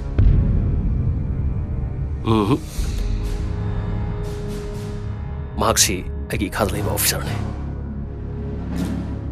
ꯃꯥꯕꯨ ꯑꯩꯈꯣꯏꯅ ꯑꯔꯣꯟꯕ ꯃꯤ ꯑꯃ ꯑꯣꯏꯅ ꯊꯥꯗꯣꯛꯄꯅꯤ ꯑꯩꯅ ꯅꯪꯕꯨ ꯃꯐꯝꯁꯤꯗ ꯀꯧꯔꯤꯕꯁꯤ ꯃꯍꯥꯛꯄꯨ ꯏꯟꯇ꯭ꯔꯣ ꯇꯧꯒꯦꯅ ꯀꯧꯔꯤꯕꯅꯤ ꯃꯥꯒꯤ ꯃꯃꯤꯡ ꯑꯦꯁꯥꯏ ꯂꯦꯡꯖꯦꯜ ꯉꯁꯤꯗꯒꯤ ꯅꯍꯥꯛ ꯃꯥꯒꯤ ꯃꯈꯥꯗ ꯄꯨꯟꯅ ꯗ꯭ꯌꯨꯇꯤ ꯇꯧꯃꯤꯟꯅꯒꯗꯕꯅꯤ ꯌꯦꯁ ꯁꯥꯔ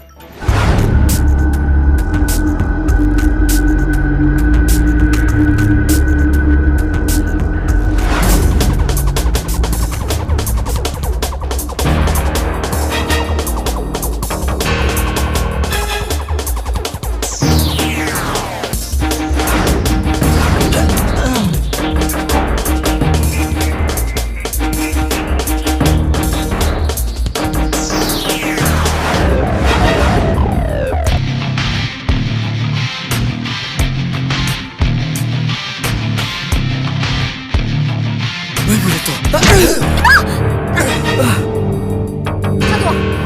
다도 하이브네. 다도 하이브네. मशीगी नुपीसिसु खतली मकुक सिद कंथतना बेसोन ग लोई पाइथोरकनी हे मदुसु परो मासु चिंखलो दुलरन नु तक्के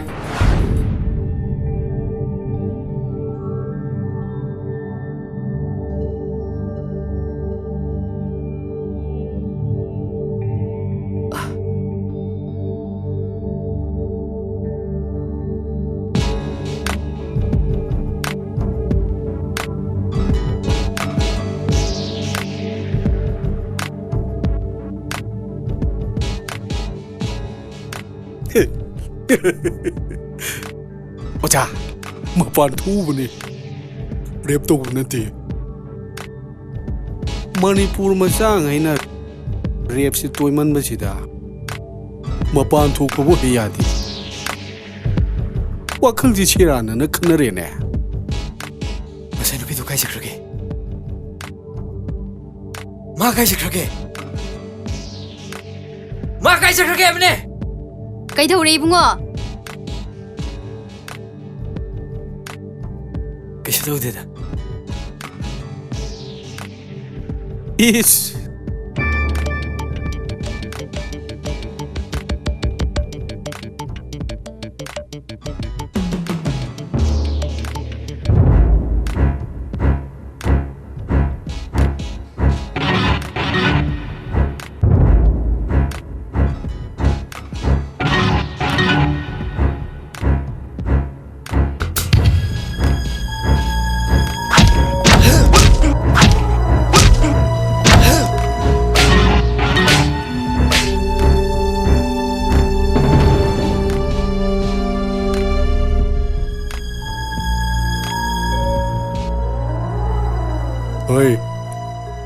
नंग भोले लेफम ताकत्रदी आई ओइना सीब तारे नंग उतदी हायु के दोरगे वारी जे लोइछल छे ओय आई मिहुल मते यावदरे नोइना मंगोंद फुजैरगा नोइ बुलेट तो कैसु थोकलोय मा हुरान मनते माबु थादोको नोइगी बुलेट तुदी अइना हुरान बने अदुगा बुलेट की लेफम दुसुने अइना खंगे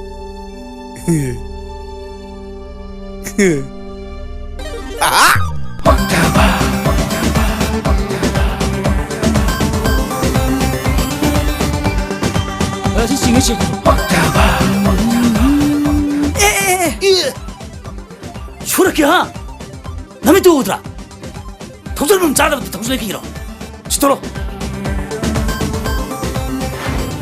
어이 너그 닦으러 cái ơi xem nào cái số đi sao ơi xem thực sự xem nào cái ơi cái tí phim mà sao mèo đi sao của thằng anh cái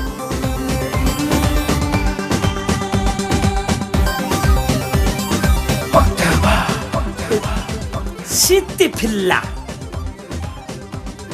Madam, tí film में जाओ मैं Oi, Siporo.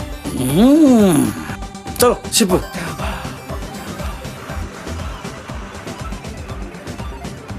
매담 치열하면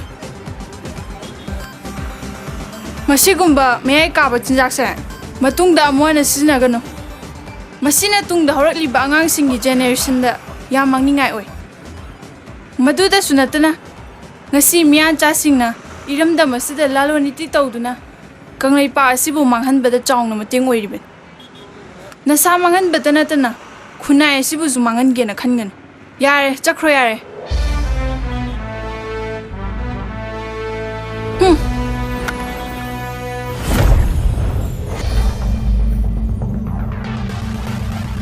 Baba, 이거는 파라 고동 난 도크레미. 아이나디 나티 고 바바 도. 바바 아이 쇼드나 파나 바무 호나게. 바바 아이우지 무 잘라가 고 티티라가 무 파르 포라게 바. 아이 ngamne ba. 아이 바바 발라가 와사이지. 아이 쇼드나 방나바 티라게 바 바바. 아이 아우지 무 잘라게 바바.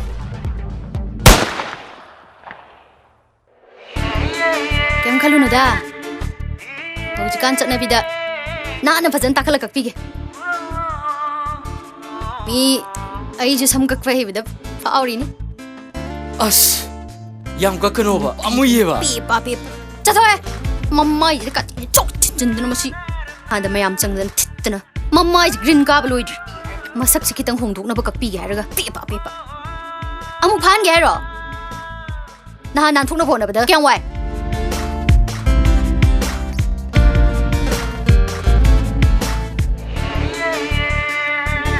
Swais pathan lagi yani se.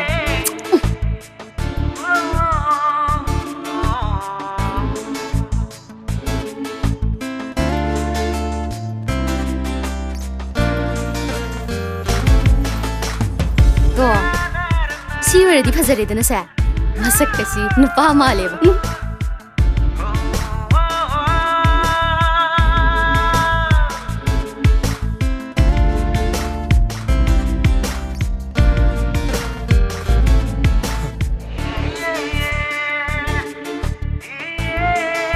tele ba chu front bi je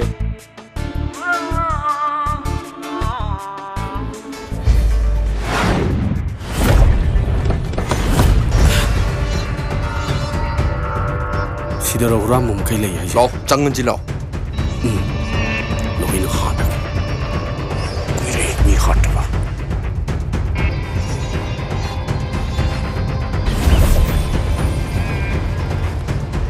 ơi lấy năng tí năng gì đâu nói gì đâu huran mà cũng mà lấy hay gì cái nào nói huran mà cũng tôi cầu thua à tôi phải không kìa chúng mày nó cứ tôi mình như thế mà cũng cần mua mà thế nào mà luôn thuộc tôi bị rối chứ bỏ năng hàn hard cái gì hết ka ana no na ai bu un na la hai do som da le hoy ba ka kari tha ba ki or jan oh si da le ri ja a i bu nga ka ari le ra ye aje hai crew man da ji ro aje hafian ja aje uran ba makuk ne ba no mai ka pai ni cha thiram do maliko chang je le ni nang la bullet la wai aisha mane khara tu na putoro bullet to natrati no mai na mai ni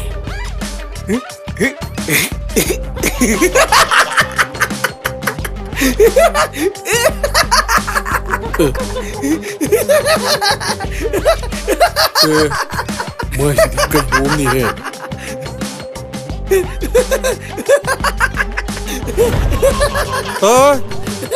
chỉ để đi tàu cái chỉ cái là cái gì xin đi hay chỉ để đi tàu cái này chỉ cái là cái gì xin đi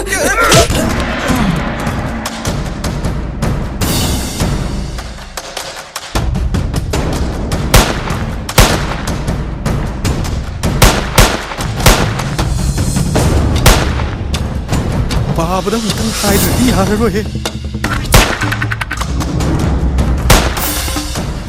Baba cini mina yang handle hai di kamu kere. Cini Baba ya deh. Cini yang handle. Hai kena lagi. Phone number piram lagi. Ai no mama tam thana raga kapna lagi ba. Oi, ai nasi di maru yang jauh tu hai. Jai ni. Nunggu matam fatana thana raga kapna sih. Phone number one piram mo hai.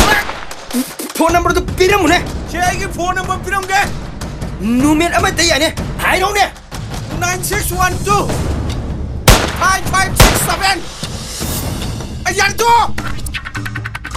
Number si Loy na hai na sige! Oi! Maaka tu number tahu tu ne? Ay saber! WhatsApp pa tu number one pero? WhatsApp supaya mana tu ki number tu? Cuma belum tahu kau sila ya. Ni hampir ni banyak ni.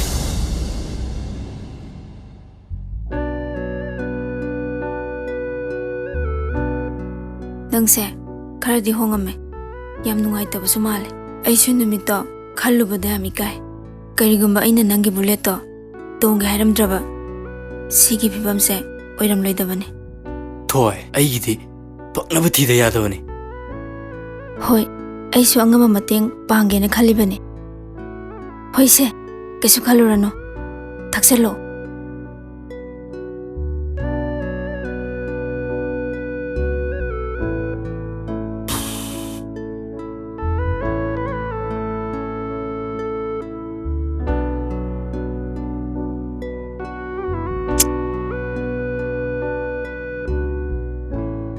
ꯁ꯭ꯋꯥꯏꯗꯗꯤ ꯍꯨꯔꯥꯟꯕꯒ ꯑꯃꯠꯇ ꯂꯩꯔꯝꯃꯣꯏꯗꯣꯏ ꯖꯥꯠꯂꯥ ꯈꯪꯗꯦ ꯑꯌꯤꯡꯕ ꯑꯃ ꯊꯛꯑꯒ ꯉꯥꯏꯍꯥꯛ ꯄꯣꯊꯥꯕ ꯌꯥꯕ꯭ꯔꯦꯡꯁꯤ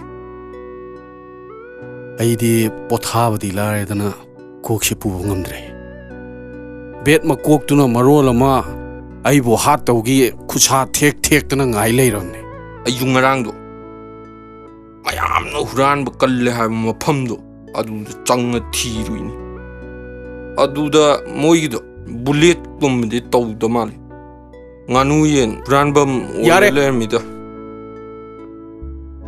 bullet ꯍꯨꯔꯥꯟꯐꯝꯗ ꯆꯪꯉꯨꯁꯨ ꯍꯥꯏꯔꯒ ꯉꯥꯅꯨ ꯌꯦꯟ ꯍꯨꯔꯥꯟꯐꯝꯗ ꯆꯪꯉꯨꯔꯨꯏꯔꯣ ꯍꯥ ꯀꯥꯏꯗ ꯐꯪꯗꯣꯏꯅꯣꯕ ꯑꯗꯨꯕꯣ ꯀꯩꯅꯣ ꯀꯣꯛꯁꯦ ꯆꯝ ꯁꯥꯕ ꯍꯦꯟꯒꯠꯂꯛꯑꯦꯕ ꯀꯣꯐꯤ ꯑꯅꯤꯗ ꯄꯤꯔꯛꯑꯣ ꯑꯩ ꯌꯥꯝ ꯊꯨꯔꯣ ꯕꯨꯂꯦꯠ ꯃꯄꯨꯗꯣ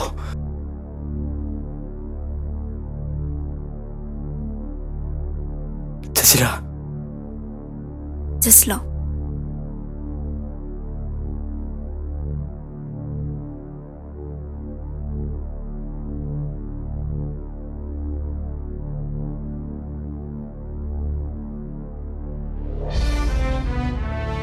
ꯑꯣ ꯑꯩꯅ ꯉꯥꯡꯒꯩ ꯊꯤꯔꯤꯕꯁꯤꯗꯤ ꯄꯨꯂꯞ ꯁꯤꯗ ꯂꯩꯔꯝꯃꯦꯗꯅ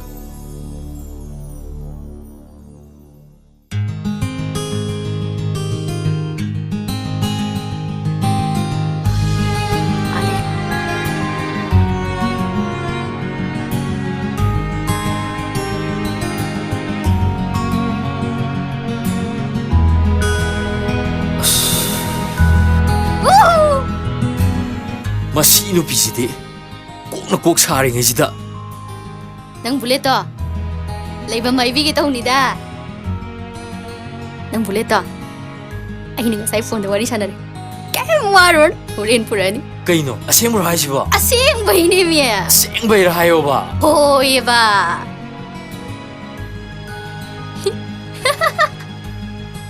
ꯀꯌꯥ ꯄꯪꯉꯤꯅꯣ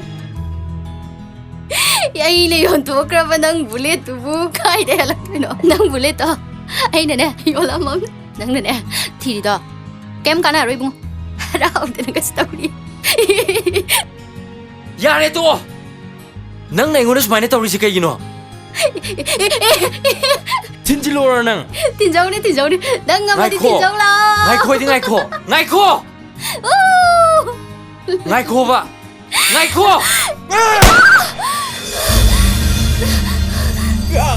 ꯑꯃꯗꯤ ꯀꯛꯑꯦꯗꯅ ꯕꯥꯏ ꯆꯅꯨ ꯅꯪ ꯀꯩꯁꯨ ꯇꯧꯔꯣꯏ ꯅꯪ ꯀꯩꯁꯨ ꯇꯧꯔꯣꯏ ꯍꯣꯏ ꯍꯣꯏ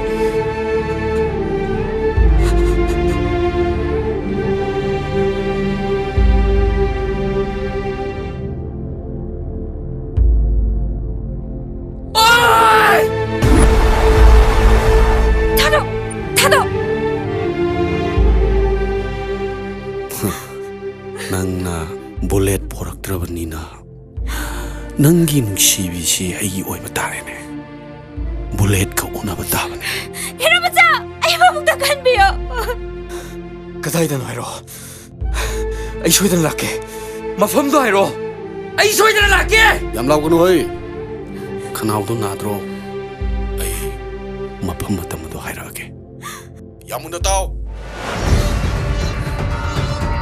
ꯀꯩꯅ ꯃꯦ ꯍꯤꯔꯥꯃꯆꯥ ꯑꯩꯕꯨ ꯑꯃꯨꯛꯇ ꯈꯟꯕꯤꯌꯣ ꯂꯥꯎꯒꯅꯨ ꯍꯦ ꯅꯪꯁꯨ ꯑꯩꯒꯤ ꯑꯣꯏꯗꯧꯔ ꯀꯥꯟꯁꯤꯗ ꯅꯠꯇ꯭ꯔꯥ ꯑꯦ ꯀꯅꯥꯅꯣ ꯁꯤꯅ ꯑꯃꯨꯛ ꯍꯜꯂꯣ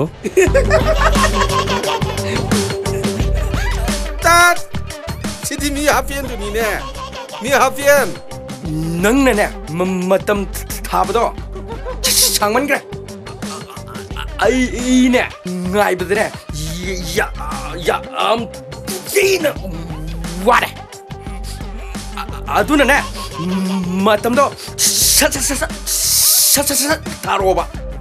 타버 얌 찔레바. 노 파테 프로그램 얌 레이거자니 강해나. 아이나 뭐 라우그바. 아무 할라까니디 타저는 아이나 라우기바 합세. 마푸나 라우기바가 짜만해. 강해다라. 아무 할라로이. 야래 마탐도 마팜도 야라게. 아무튼 아이게 문나타 아니럭슈나. 아이는 게도 아이. 신세. 딜레. 야이네. 아이 라키네. 아두니 아이니 밤이시. 그 아보이 슈트니 아이니 밤이시. 강해나. 레물레 아이 라키. 집이 깜나라니 깜나라니.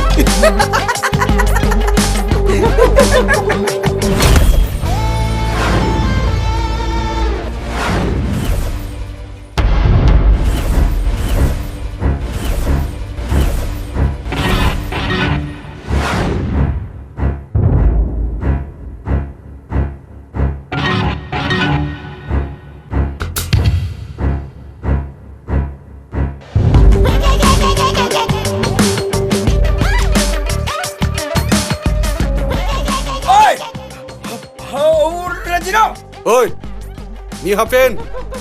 나시디 능기 불레친 거 이는 로이는 불에 잡기가 따래도. 시시. 아이고 미 하펜 가이. 어이. 레포이.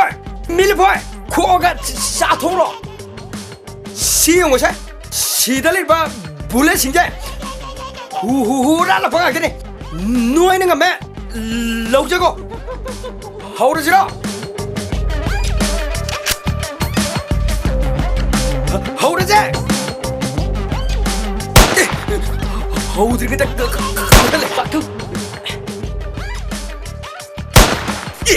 나름 너그 키얼이네. 어이, 난기 불레치가 이기 불레치가 그나네 이게. 깜짝래.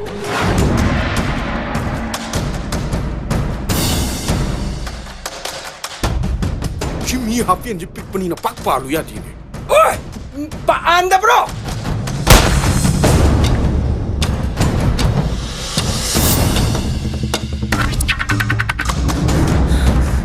뭐 신인 거 지저잖아. 아이 이거는 로래. 자시로. 아이디 힝어부리드나.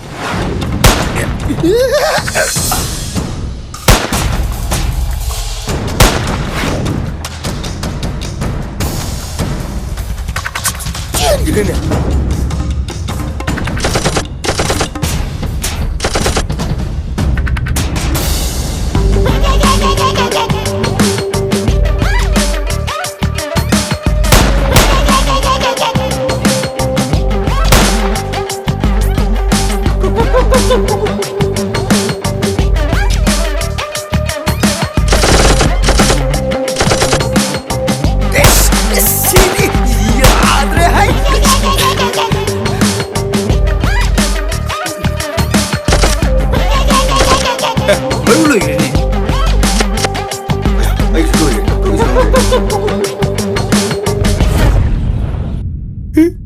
시디 마나한 그래도 시다.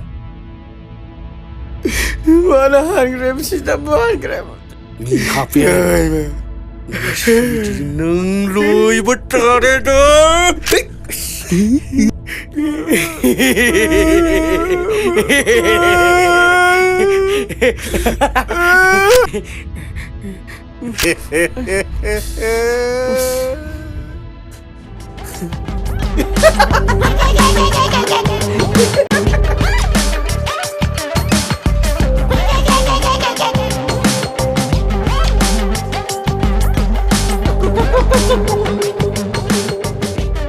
미 하피엔 낭지 지행디 레이자 미 일라포이 낭지도 야 아리드디 너 스누스로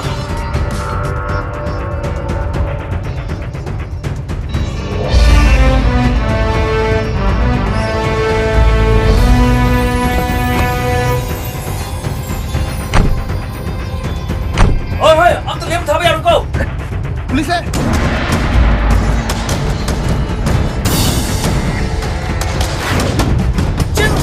ꯆꯦꯡꯉꯣ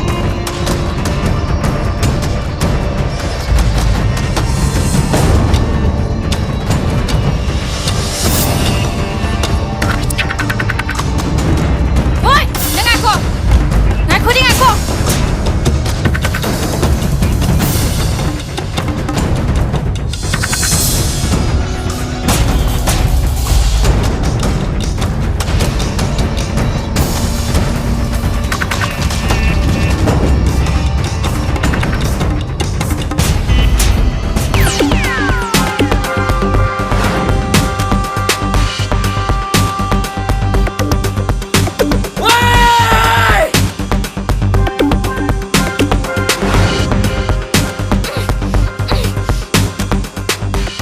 마부 타도 너희 암타 이행 나만 났대. 타도! ꯑꯩꯈꯣꯏꯅ ꯃꯥꯕꯨ ꯊꯥꯗꯣꯛꯇ꯭ꯔꯕꯗꯤ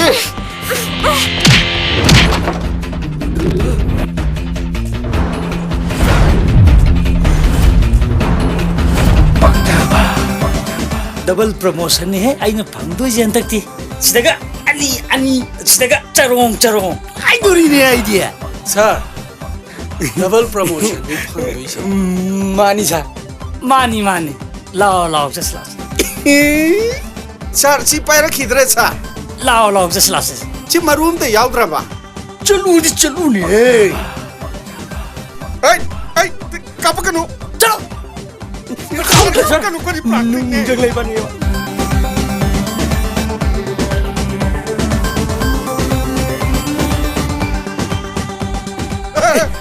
아무튼 나도 그냥 아이노 웅정 레이브네 봐. 먹어놓은 또 봐.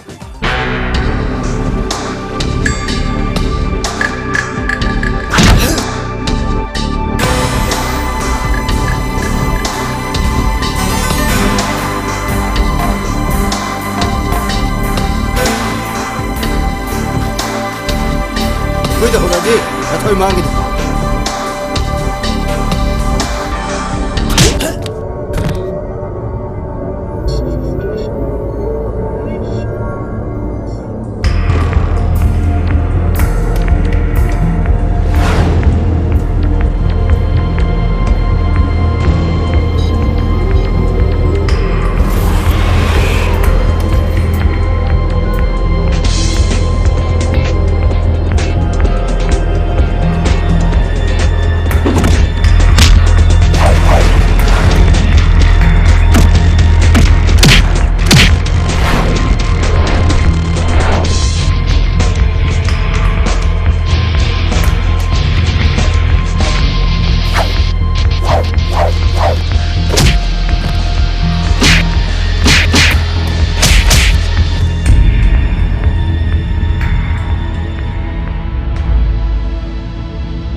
나 그저 도 되고.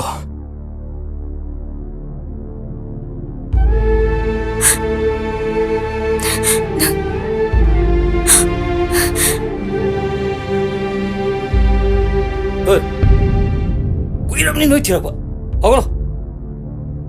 마부 다독비라모.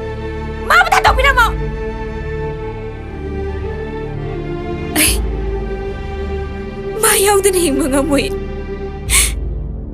ꯂꯥꯟꯗꯕ ꯄꯨꯂꯤꯁ ꯑꯩꯈꯣꯏꯅ ꯀꯩꯗꯧꯅꯨꯡꯗ ꯈꯨꯠ ꯊꯥꯔꯣꯏ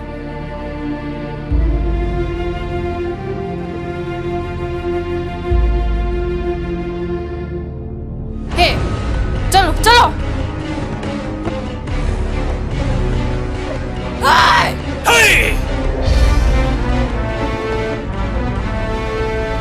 मसी नमकसे ꯃꯤ ꯍꯥꯞꯄꯦꯟ ꯅꯪꯅ ꯂꯣꯏ ꯊꯣꯛꯂꯤꯡ ꯉꯥꯛꯇꯅꯦꯕ ꯃꯤꯂꯄꯣꯏ ꯅꯪꯁꯨ ꯑꯐꯥꯎ ꯁꯥꯕꯗꯒꯤ ꯊꯣꯛꯏ ꯅꯠꯇ꯭ꯔꯣ ꯁꯦ 이반이 마땅 가르디 와이자 루다 토라금 깝너지고 야이네 미 앞에는 거드나 넌좀 뭐 야오라봐 Hei mi hapen, masih pung namang se, nang gina tungin bedagi thon mangatani. Nang wain phurakani. 푸 에이 마망이데 이까이네